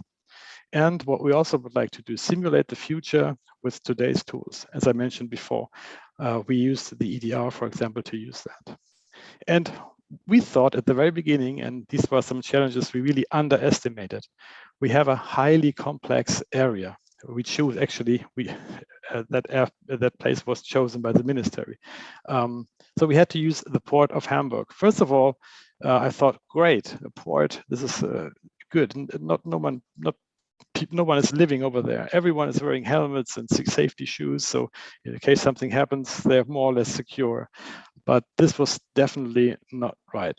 We had lots of public interest sites, not even public, also, let's say, fuel depots. We are not fly over customs areas where we're not supposed to fly. Also police departments and stuff like that. Very, very difficult. And we have lots of infrastructure, ground infrastructure, air infrastructure, and even water. So we had ships, various airports. We have Finkenwerder, for example, is an Airbus airport. And then we have Finkenwerder itself. So we have 3 airports with 2 control zones. So very, very, let's say, complex airspace environment. And as I mentioned before, we had a very short project duration. So to sum it up, we really underestimated all these different things. And to give you just an outlook, we were just flying one day in an area where actually no one was living. It was a green field with trees and maybe some fruits. And there was someone coming up and said, "What are you doing here? You're not allowed to fly." Well, and then we have to talk to him and explain everything is approved, and then he was okay. But you see, even the public and the people are just, let's say, interested in drones, and they take it really seriously. This is also something we had to manage within these 7 months. If you look on the right side first, these are the actors in use space. And as you know, we have competent authorities. In Germany, it's the Luftfahrtbundesamt, for example, and we have some local authorities, which we had to work for. And then we have the A Navigation Service Provider, SDFS, which were acting together as single common information service provider, exchanging information with us, the use space service provider, and then we exchanging information with the operators. As I mentioned, just 2, but they weren't yet 4. 2 were flying simultaneously in that airspace. So also very complex. And if you look on the left side, we were focusing on, let's say, our use space, as we decided, was 150 meters and below. So this is where we, let's say, inserted the restricted area. And as you know, flying in a restricted area is not good, because it's very expensive if you get caught. So I think that's also the first restricted area, not starting in ground, it's starting at 50 meters to give the authorities the possibility not to give tickets to everyone, because then they can use their sum and say, okay, this is 49 meters, yeah, you're okay to fly. So even we had to have the help from everyone supporting us to make that possible. So these are, let's say, the very critical infrastructure, for example, we're used in Hamburg. And as you see a ship, for example, we thought, if we have problems flying over land, then just proceed over water. Well, I mean, yeah, that's good, but the harbor, or actually the people responsible for the harbor of Hamburg, said, yeah, but you don't know, you have to know the height of the ships, and they're quite high, 70 meters high, and we don't know how high they are. So we have to ensure that we were not overflying ships, just to make sure that we don't hit them in case they have containers and stuff on top. So also very, very difficult. And if you ask me, if we would do a project like that again, I would not choose a harbor, to be honest. But at the end, if we can do it in a harbor, if we can do it in Germany with different states and authorities, I think we can do that anywhere. And to give you an outlook how that sandbox in Hamburg looked like, the complete area, which is a little bit shaded in, let's say, light green, we had 30 square kilometers, and the green the green lines and areas are the tests where we did our own test flights in the southern part of Hamburg. We had BVLOS routes, total 24 kilometers, a maximum altitude, as I mentioned, 150 meters, VLOS areas. So we had just 2 boxes where we're allowed to fly, and the red areas you see the flight weeks. Well, if you ask me, if you look at that picture, this is not what I think U-Space is all about. Defined routes and everything, this is not what I understand what U-Space should be. But this is something where we had to accept being able to fly in Hamburg and being able to fly in kind of a U-Space. At the end, I would assume 2, 3, 4 years from now, it should be a free route. So you input your flight details and then you can just go and fly. This is what I think is possible. And from our technique, I would say it's possible already now, because all the drones which are flying the areas, they were tagged by a so-called ATE transponder. So we could see traffic wherever they are. And also we have a combined view of manned and unmanned aviation. So from our perspective, it is not necessary to segregate drone operations from manned aviation. We can integrate it actually now, and this is something to Mr. Hololei. It's not future. It's real, and this is actually what we would like to show in Hamburg. And actually, this is also the outcome.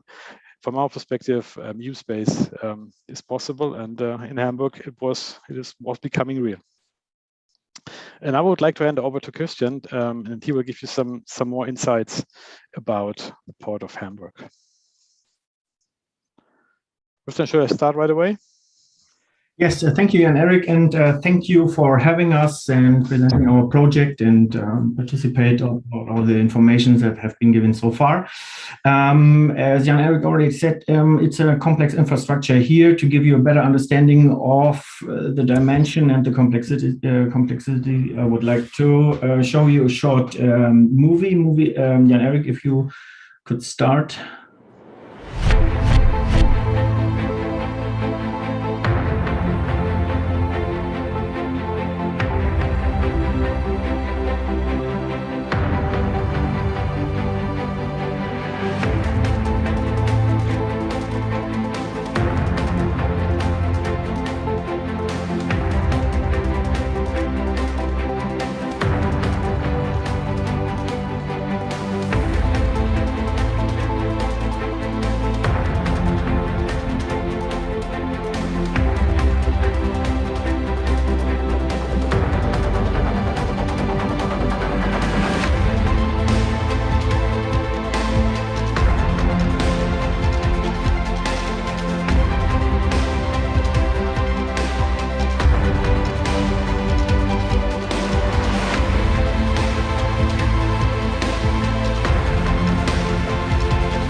So as you already said, Jan-Erik, we are interested in getting answers of when we are able to implement.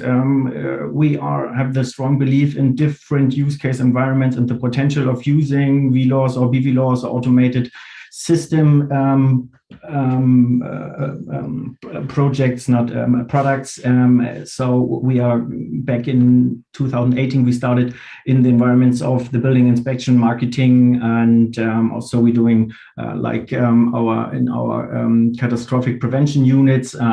We were looking for solutions, and we started to asking questions. How do we will be able to integrate such products here in the port? We have on the one side, we are interested in operation management, and also we are responsible for the safety in different traffic environments. So we're also getting, we're starting questions about how do we integrate systems like this, and we are also interested in integrate them efficient and safe.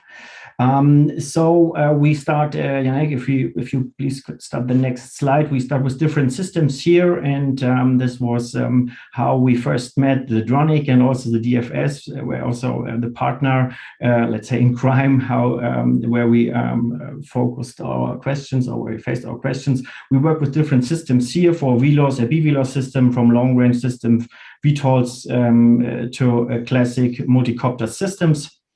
And our belief is not just limited on the air or the drones in the air. We also work with, in the future, we work with autonomous or automated water or road rover or drones here in the port. And they all have the same problem. We need interfaces to the existing infrastructures. We need to find out how can we operate them safe. What does it mean for the area, the ground, and which rules and regulations are existing for the operations. Jan-Erik, if you could start the next slide. So this was why we, on the technical perspective, we started a control software. We were working together with different companies and stakeholders here in the port to develop this software, which is called Port Wings. For us, it was important to get informations, like Jan-Erik said. It's important to know when you operate above the waterline, and it's important the height of the ship, the position of the ship, also other informations like the manned aircrafts in the air. So we built up these interfaces to get all the information. Jan-Erik, if you kind of the next slide. So we developed a lot of features, but after that, we weren't able to answer the questions of how to manage the traffic in the air, how to manage BVLOS operations. And this was the part where we were very pleased to be part of the U-Space Real Labor Hamburg project here in Hamburg to find out how can we integrate our operations, and also how is it possible to control the operations happening in the port of Hamburg together to make these kind of operations safe. We then started to work together with the project manager of the U-Space project, which is Dronic, and the DFS. And Eric, and we integrated our routes. And yes, as you said, Jan-Erik, not just in 2 or 3 years, we need to find out, let's say for the disaster prevention unit, it's like an ad hoc situation when things are happening. So we are not able to plan routes in advance. We need to be able to get our systems teleoperated in real time there. We are not able to plan these missions up front. And so this is why we're interested in, like, together tomorrow finding a solution for operations like this, and not just in 3 years. We are happy to involve us or to bring in our perspectives in further or next phases of this project. If you could share the next slide. And as we are responsible for the traffic control on the waterway, on the railway, and on the streets, it's also a question of, because it's like the existing processes are used for getting updates every month or every year, every day. So it's for us, it's also a big, strong belief in the future to integrate the first systems right now to make sure, let's say in 2023, we are able to manage safe operation, long-range operations within the port. As Jan-Erik find out, and I think the colleagues from other ports will share this experiences you made in the past. It's not just a big area where nothing can happen. It's a complex infrastructure, and we need to start early. We need to follow and be part of this pioneer situation to bring in the important impulses and informations to make sure they will take into account in new or existing systems. So that's why we are part of projects like this, and why we will and we hope to be part of further projects, and we really appreciate being part of initiatives like this to find out how to integrate systems like that safe and tomorrow, not just in 3 years. So Jan-Erik, I think it's so far one from us, and I would like to hand over back to you, because I think you will sum up the results from our project here in Hamburg. Thank you very much. Thank you, Christian. Yes, and yeah, to be honest, to the Commission, to EASA, to EUROCONTROL, to Mr. Hololei, to everyone, use-based concept is functioning, and this is what we have proven in Hamburg, and this is something we would like to share with you. So with a complete stakeholder group, if you would like, I would start with the end now. If you said use-based Hamburg.de, this is actually the information platform where you can gather the information also in English. And of course, if you need some more information and maybe some more outlined, just feel free to contact me afterwards. But what we like to say here, use-based is functioning. And also, as I said in the beginning, theory is good, life is better. That should just explain, we would like to demonstrate that everything is working. And the key to that is safety. And the key to that is a combined view of manned and unmanned traffic in one display. Also for an ANSP and also for a use-based service provider, and of course for the operator. Because when the operator is able to see traffic around him, he is able of avoiding other traffic and stay clear and safe. And this is what we stand for, and this is what we would like to do in much more use-based projects, not even projects, maybe some one sooner or later also in real use-based environment. And what we are facing now is a transformation phase, so we have to transform that to a real operation. As you said, Hamburg is over today, and tomorrow use-based in Hamburg doesn't exist anymore, and this is sad. So we need someone, let's say, to stand up and say, yeah, I want to have this environment for a longer period to prove, and even to make let's say the industry make use of it, and maybe to settle down in that area to operate drones in that perspective. And we have not to forget the general public. They are interested. And they, I mean, after 6 months or 7 months, they knew that we are there, and now we are gone. And then they're looking, they're asking, why did that happen? Why didn't they integrate us some more? So at the end, still, I want to say it again: use-based concept is functioning. And at the end, I have a wish. If we talk about other projects and yeah, maybe not projects, but I think project is the right word. We have to integrate the user in that project. So if you start a project and you set up a use space, that's good.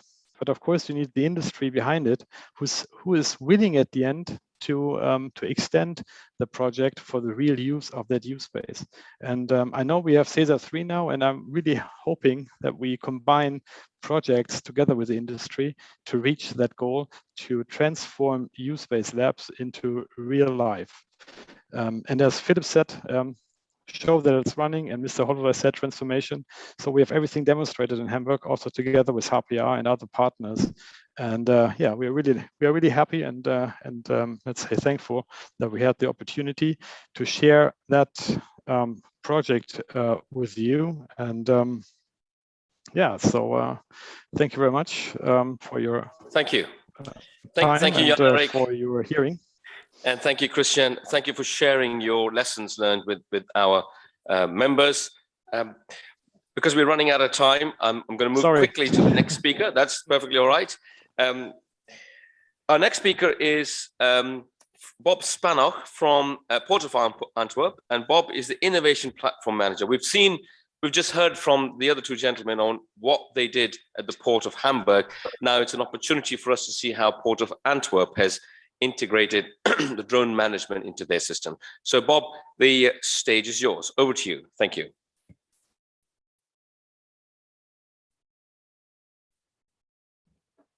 Bob, I think you're muted. Bob, over to you. You're on. Can you hear us? Can you hear us, Bob? You're muted right now. Go for it. Sorry, can you hear me now? Yes, we can. Go for it. I'm sorry, I was unable to unmute.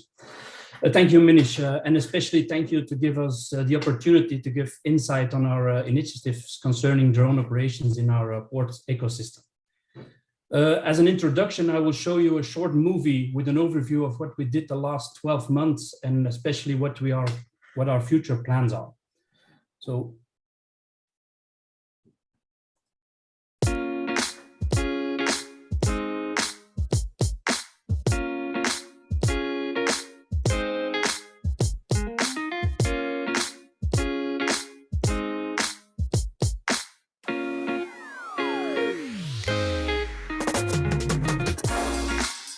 Our drone journey started about 3 years ago with a vision.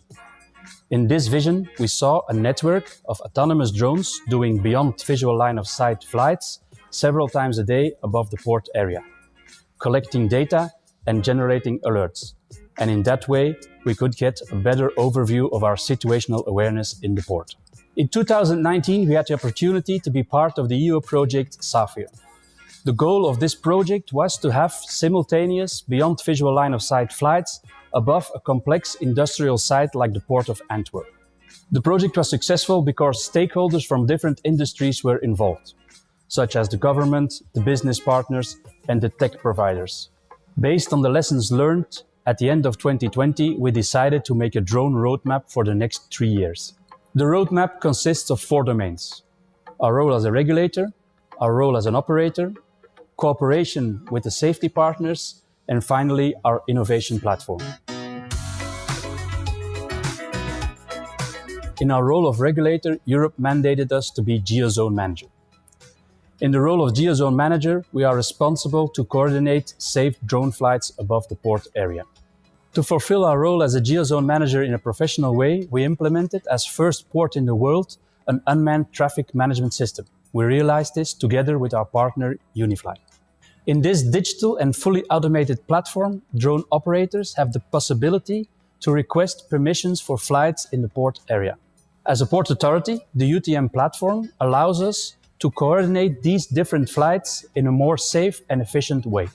To go even further in this safety coordination, we implemented, together with our partner Senhive, drone detection and monitoring infrastructure.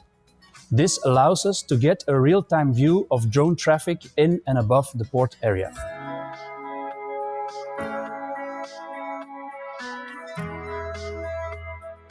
In our role as a drone operator, we tested several potential use cases, such as oil spill detection, the detection of floating debris, incident management, and infrastructure inspections. We tested these use cases in collaboration with various partners, and we used different types of drones, such as visual line of sight flights with our partner EMSA, automated drone in a box solutions from our partner Drone Matrix, and tests with fixed wing high altitude drones with our partner SATCAM. Building upon the experiences of these use cases, we placed a tender into market, in which we are looking for a partner to supply us with a port-wide operational drone-as-a-service platform for the next 3 years. We will start implementing this platform of automated drones in the first quarter of 2022. In our cooperation with the safety partners, we are looking into the possibility of sharing data, knowledge, but also hardware.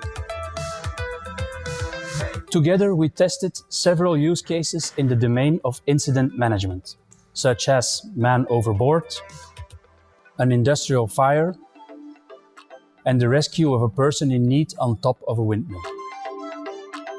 Recently, we used these experiences in a real fire incident which happened in the port area. The Port of Antwerp drone team supported the fire department by streaming live footage of the fire over a 5G network. The drone images were a combination of standard RGB images and infrared footage. This made it possible for the fire department to have a more efficient way to attack the fire. In the domain of drone innovation, we are experimenting with new technologies such as computer vision and smart cameras to automatically detect oil spills and floating debris. The cleaning of oil spills actually costs us more than €1 million on an annual basis. By using these new technologies, we will be able to detect oil spills much faster and reduce the cost of cleaning. So, in 2022, we will realize our initial vision of having a network of autonomous drones above the port area. This because we strongly believe in the added value drones can offer in port operations. This will only be possible if we keep on collaborating with all of the stakeholders. But much more important, that we actually do things in an operational way and share the lessons learned, so that we can address future challenges that will be ahead.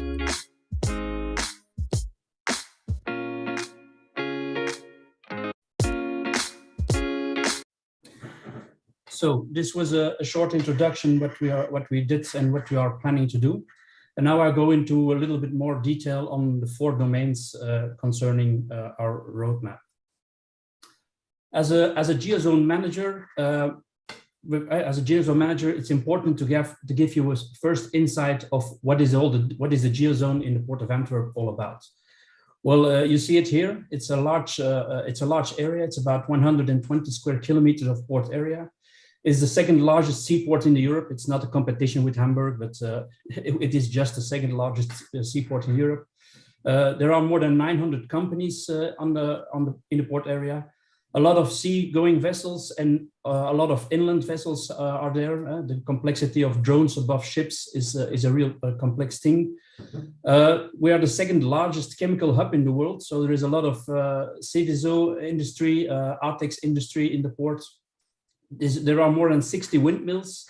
We have an airport nearby. We have 2 smaller airfields nearby and 2 heliports in the port area.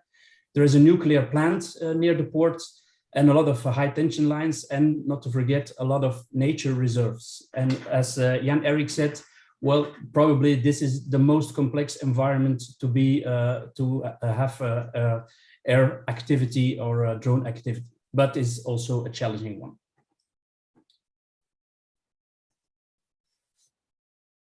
In our role as a geozone manager, we focus on the implementation of the UTM platform. This UTM platform consists of 2 parts. First of all, there is a drone portal for the operators. And on the other hand, we have the UTM overview for ourselves as a geozone manager. The operator has a self-service platform to plan his flights. This is built up around the geo-referenced rule set with the obstacles and legislation rules already available for him. For the operator, there is an enormous time reduction in getting approvals. Now it takes him a few hours in comparison with several days he had to do several days in the past. A lot of standard flights can get automatic approval, and there is also the possibility of multi-stage approval by concessionaires to fly for flights which will happen above their area of industrial area. Port of Antwerp also has the connection with a constant connection with the operator via a mobile app in case of risk situation. We started in March 2021, and now we have an average of about 60 flights a month, and this amount is rising every month. We also implemented drone detection and monitoring infrastructure, and this infrastructure makes it possible to detect via the EID or RIF triangulation the detection and the positioning of drones, but also of pilots. And in some cases, we even get a sort of a fingerprint of what sort of drone or what type of drone is used. This is very important. In this way, we can have alerting when a drone operator is getting out of his approved area to fly. We also, in our first test month with this monitoring infrastructure, we had about more than 10 non-cooperative flights which had not gotten approval, which were detected above the port, just to situate that this is a serious issue for risk mitigation. To be clear, it's not our ambition nor our mandate to be an air traffic manager, but we want to have a good view on the risk coordination, especially from air to ground risks. In our role as an operator, we aim to install several drone-in-a-box solutions all over the port area and operate these from a central command and control center. Whereas a colleague can ask for a specific flight and the command and control center operator can plan the flight, do risk mitigation, fleet management, do the approval. We have to approve our own flights as a geozone manager, and also do the data management. This year, we tested several use cases with several different types of infrastructure, as you saw in the little movie. And we validated about 15 use cases, which we will implement as high priority use cases. These include things like oil and debris detection, infrastructure inspection, safety and security monitoring, ESPA compliancy, vessel traffic management, but also important incident management and overall situational awareness. We will select our drone as a service partner at the end of 2021 and start implementing at 2022. We especially choose the track for a service provider because we strongly believe that technology will evolve very quickly. And at this moment, it's not business feasible to invest in hardware ourselves, but more look towards a drone as a service providing. By the end of next year, by the end of Q2 next year, we will have the first phase of our operational drone as a service platform ready. And this will be an area about 30 square kilometers, which is on the left bank of the port. By the end of quarter 2023, we want to complete the overall drone as a platform service all over the port. And by then, our ambition is to have more than 300 flights on a monthly basis. As an example, just one example of the many use cases we tested, which was very interesting for us, is the detection of oil spill, of the oil spill management. Oil spill costs us a large amount of money to clean, and the time is of the biggest importance in managing these incidents. What you see here is a photo stitch, a 2D photo stitch of more than 70 high-resolution photos that were taken by a drone and compiled into one overview. This took us about 2 hours to make, and normally it would take us, if you have to do this with a human going around, it will take you more than a day to gather the information. This time gain makes it possible to react much quicker in cleaning, and in some cases, it makes it possible to identify the responsible party for the oil incidents. So the cost of cleaning decrease enormously, and we can transfer, in some cases, the bill to the responsible party.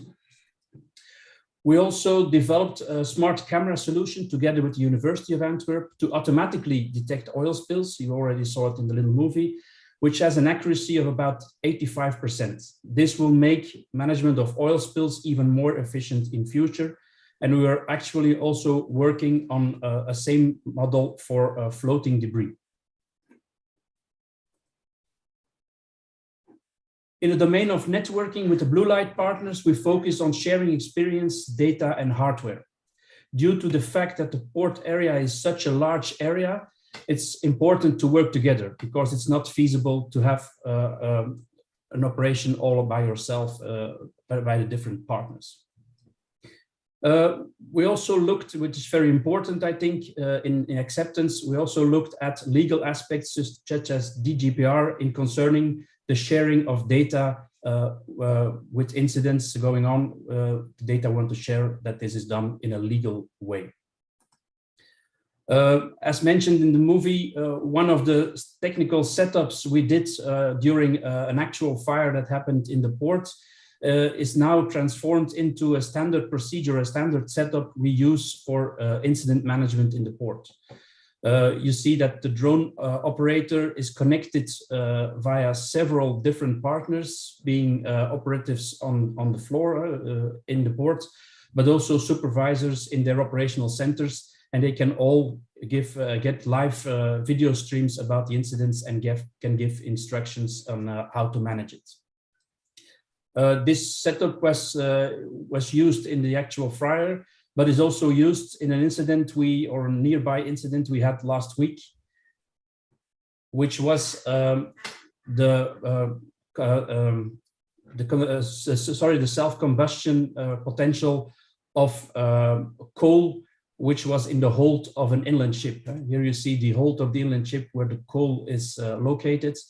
And there were rumors about heat pockets. The firemen on the shore could not detect the fire pockets, and by using our drone, we could identify actual potential dangerous fire pockets. And after using these images, we decided, or the fire department decided, that the cargo should be unloaded to prevent a combustion.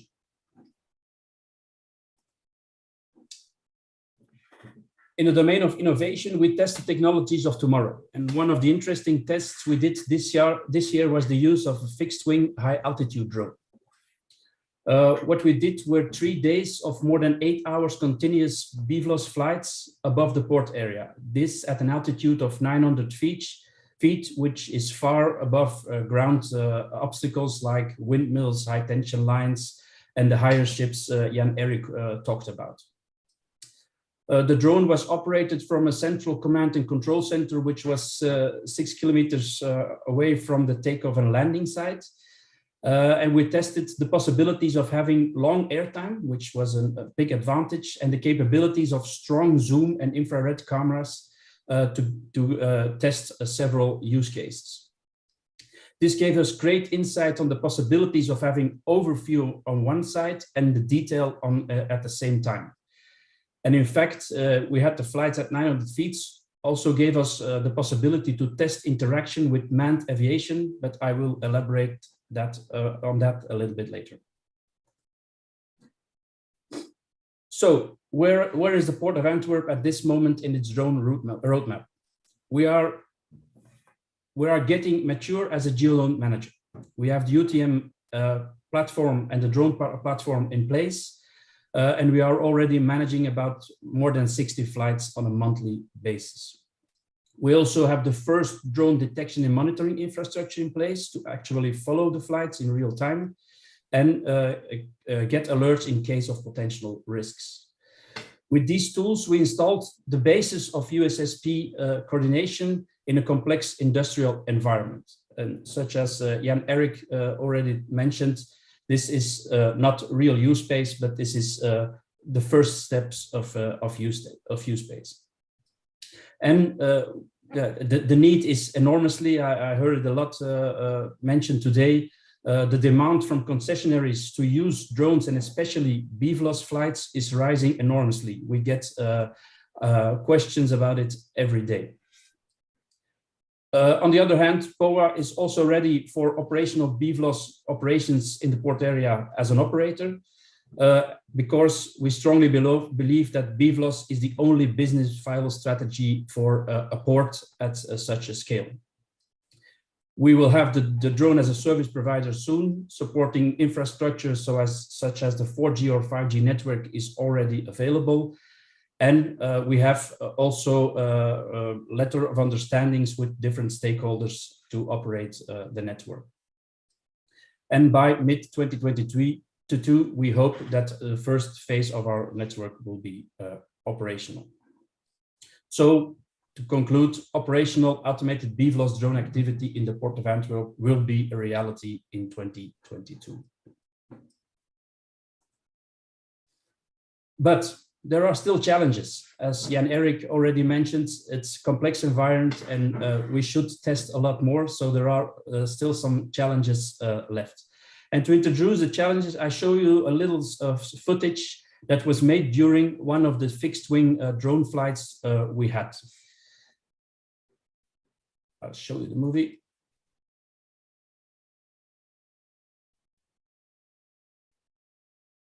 What you saw here was an interaction, a not planned interaction with a helicopter that passed at less than 100 meters on the same altitude as our fixed wing drone.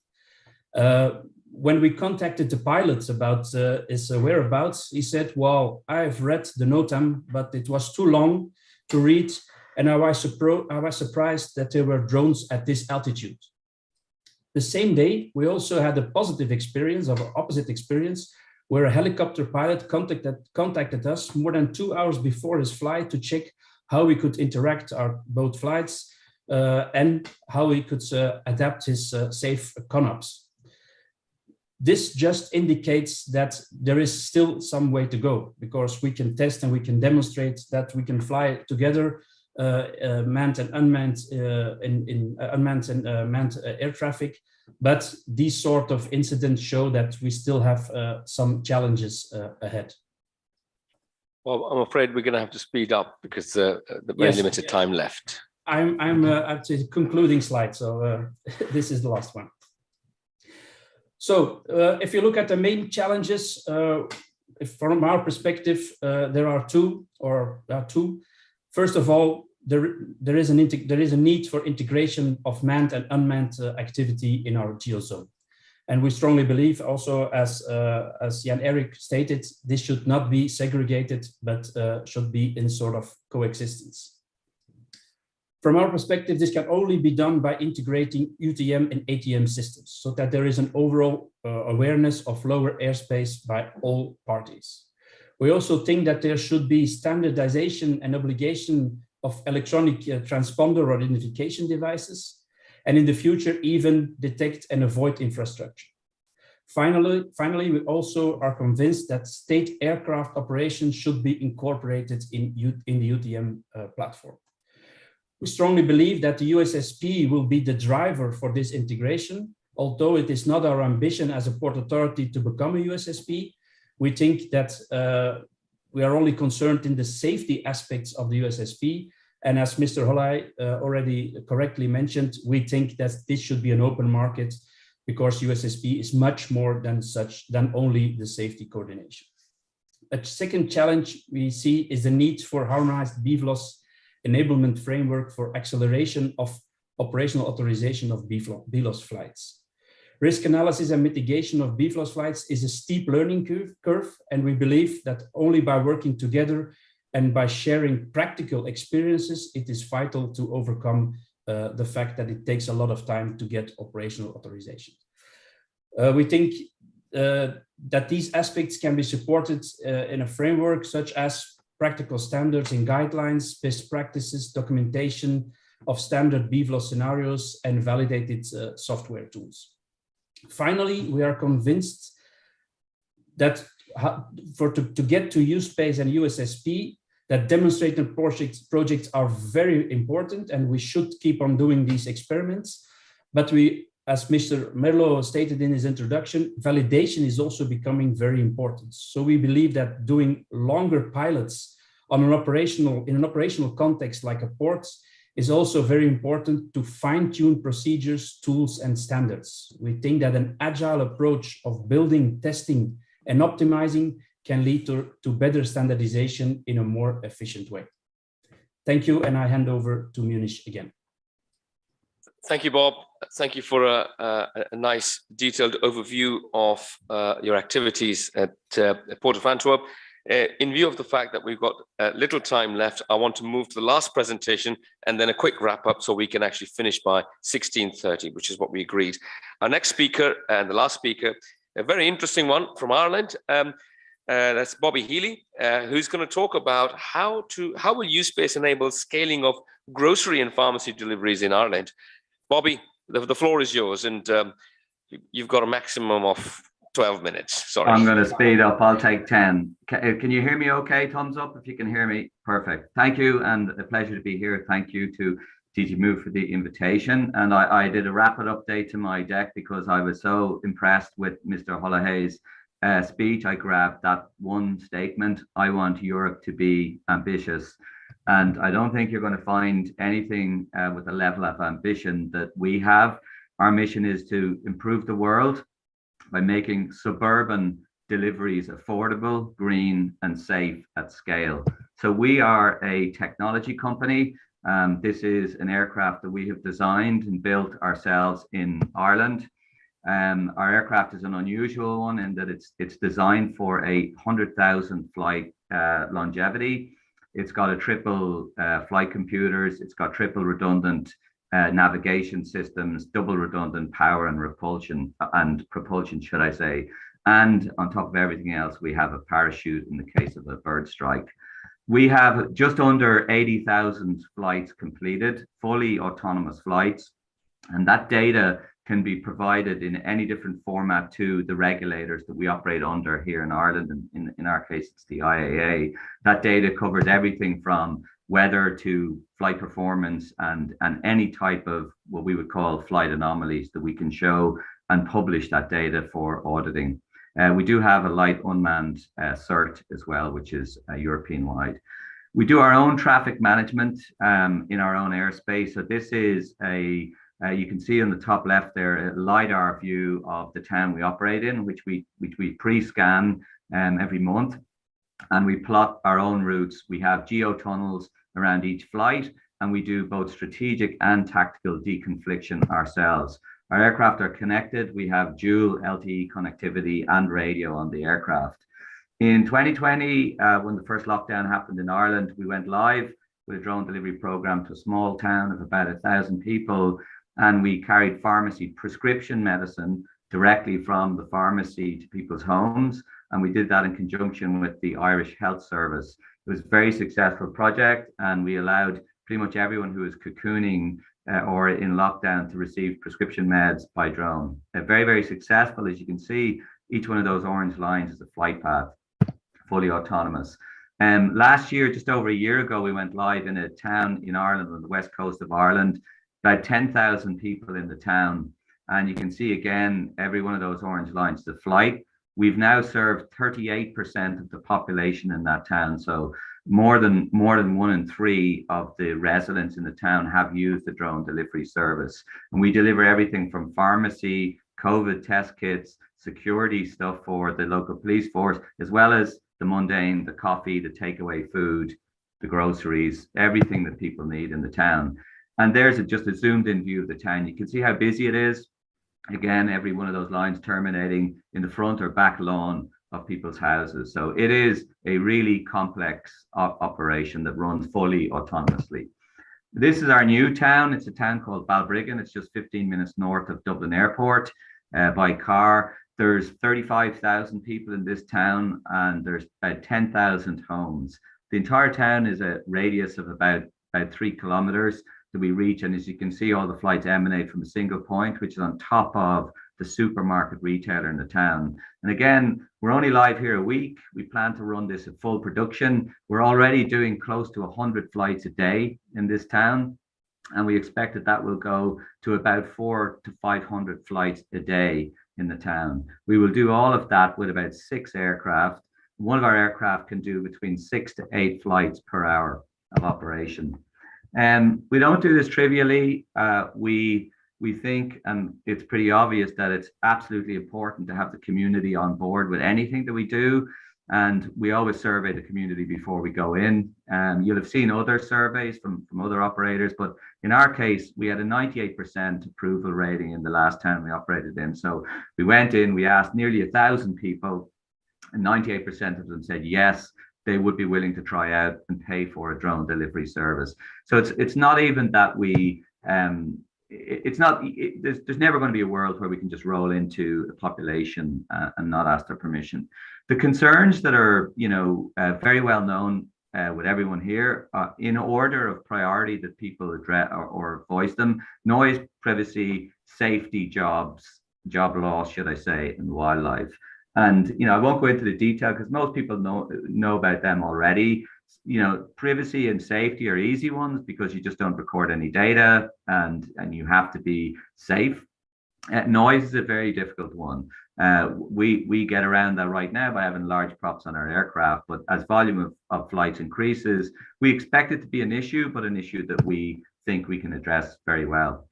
On the subject that I was asked to speak to, U-Space and why it's important.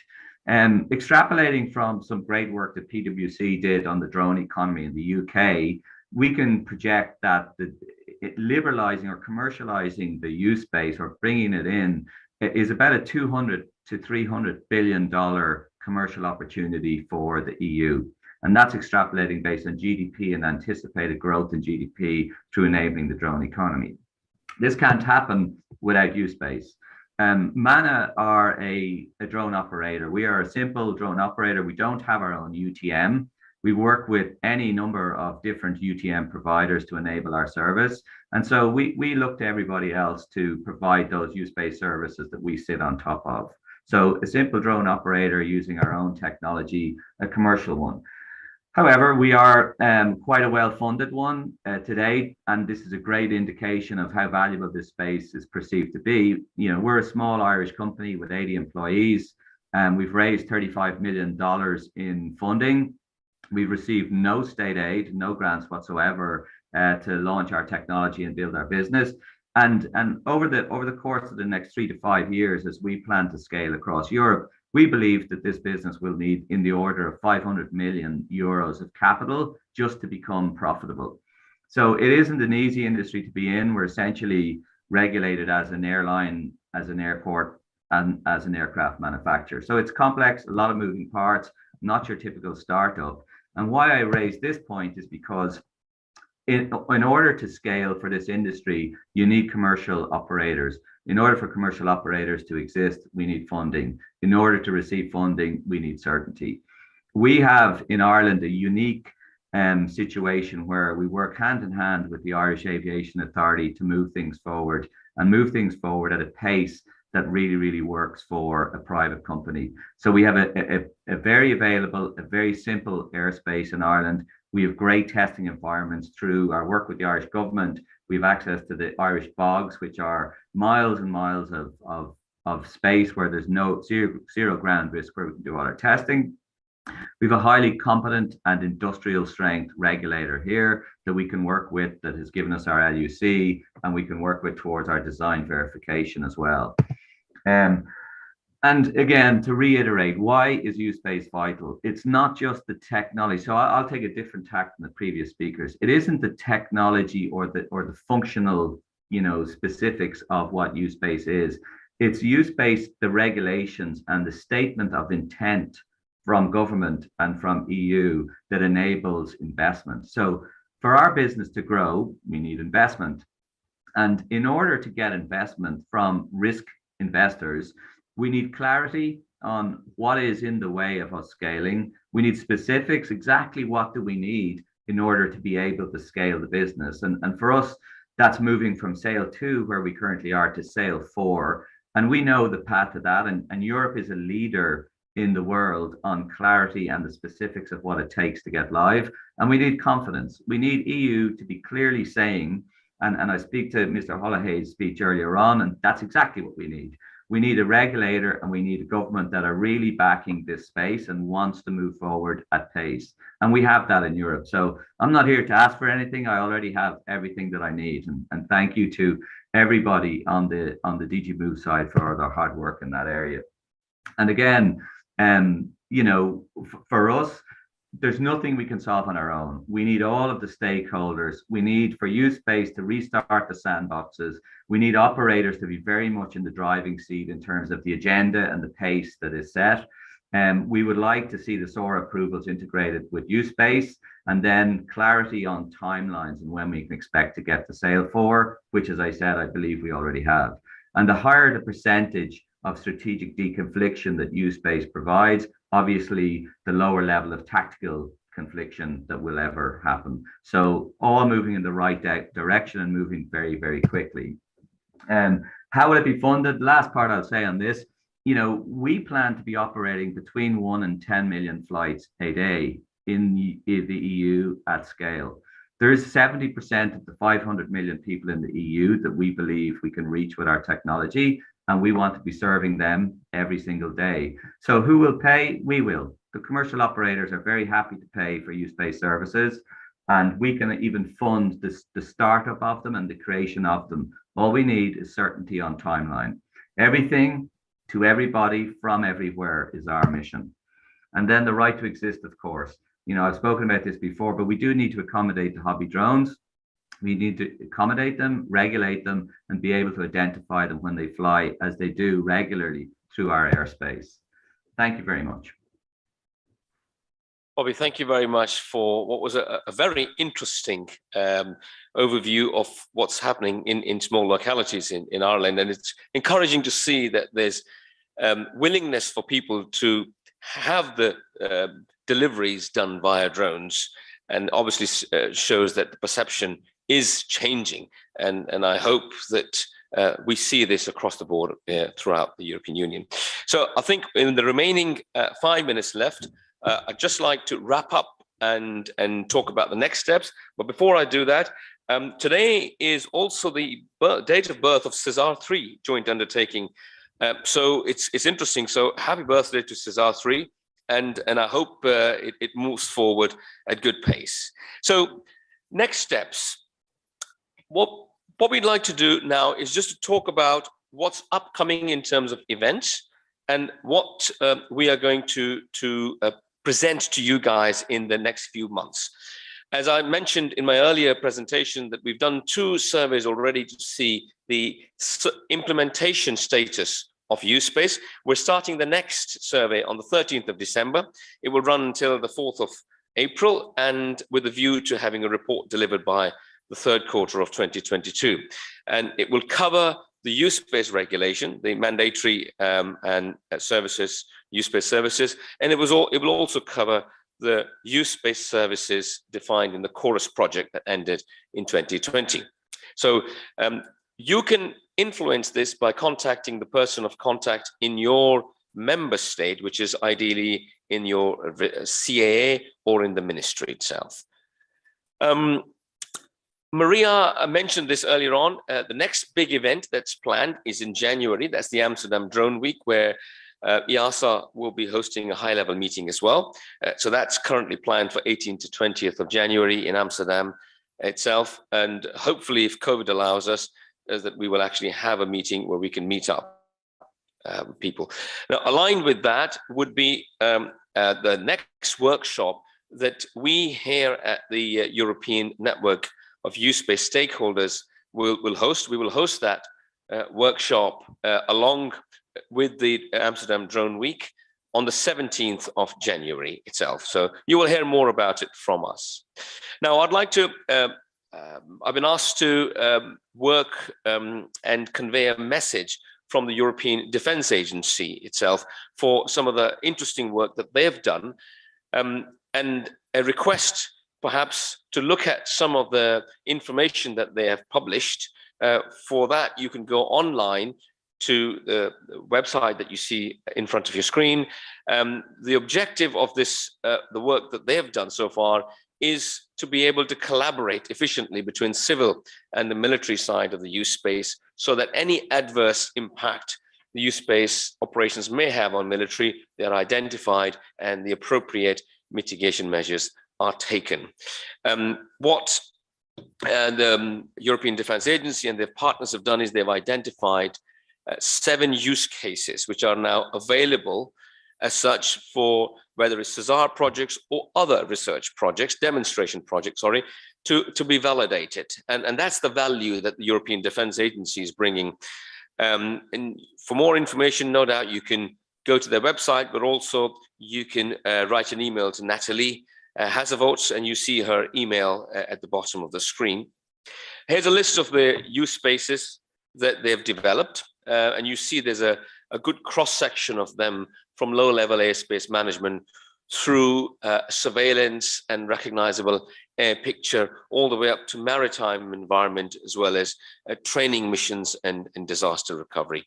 So please do take a look at their website, drop a line to Nestle, and obtain more information. I believe European Defence Agency has been working with Aegis on this. So it's a good piece of work, and I think you will benefit from it. So please do go ahead and get more information from the website. That brings us to the end of this webinar. I'd like to thank all the speakers, and we had quite a few this time round, for sharing their lessons learned, for sharing their initiatives. I'd like to thank European Commission, SESAR, Joint Undertaking, EASA, for giving us an overview of their activities. And a special thanks to our keynote speaker, Mr. Henrik Hololei, for his inspiring and encouraging words. And at least what I have taken away from Mr. Hololei's speeches is that from a European Commission level that sets the policy and the strategy for going forward, we are moving forward. And I think that's the message that I hear from him. We're moving forward. There are encouraging signs. EASA is fully behind it. SESAR Joint Undertaking fully behind it. The industry has shown us, and famous quotes from Jan-Erik Butze, that use-space is not tomorrow, it's here already. They actually are implementing it today. Looking at the presentation from Bobby Manna, it's clear that there's definitely value in drones providing services, in this particular case, parcel delivery, and the innovation platform that the Port of Antwerp has shown us. I think there's a lot to be learned about how to use the drones to provide value for businesses, and how the digital infrastructure that use-space is going to provide to support the drone operations. Ladies and gentlemen, with that, I'd like to thank you. I wish you a very pleasant evening. Stay safe in these days. And hopefully we will see you on the 17th of January 2022 with our next meeting workshop of the European Network of Use-Space Stakeholders, followed by the Amsterdam Drone Week. Thank you and goodbye.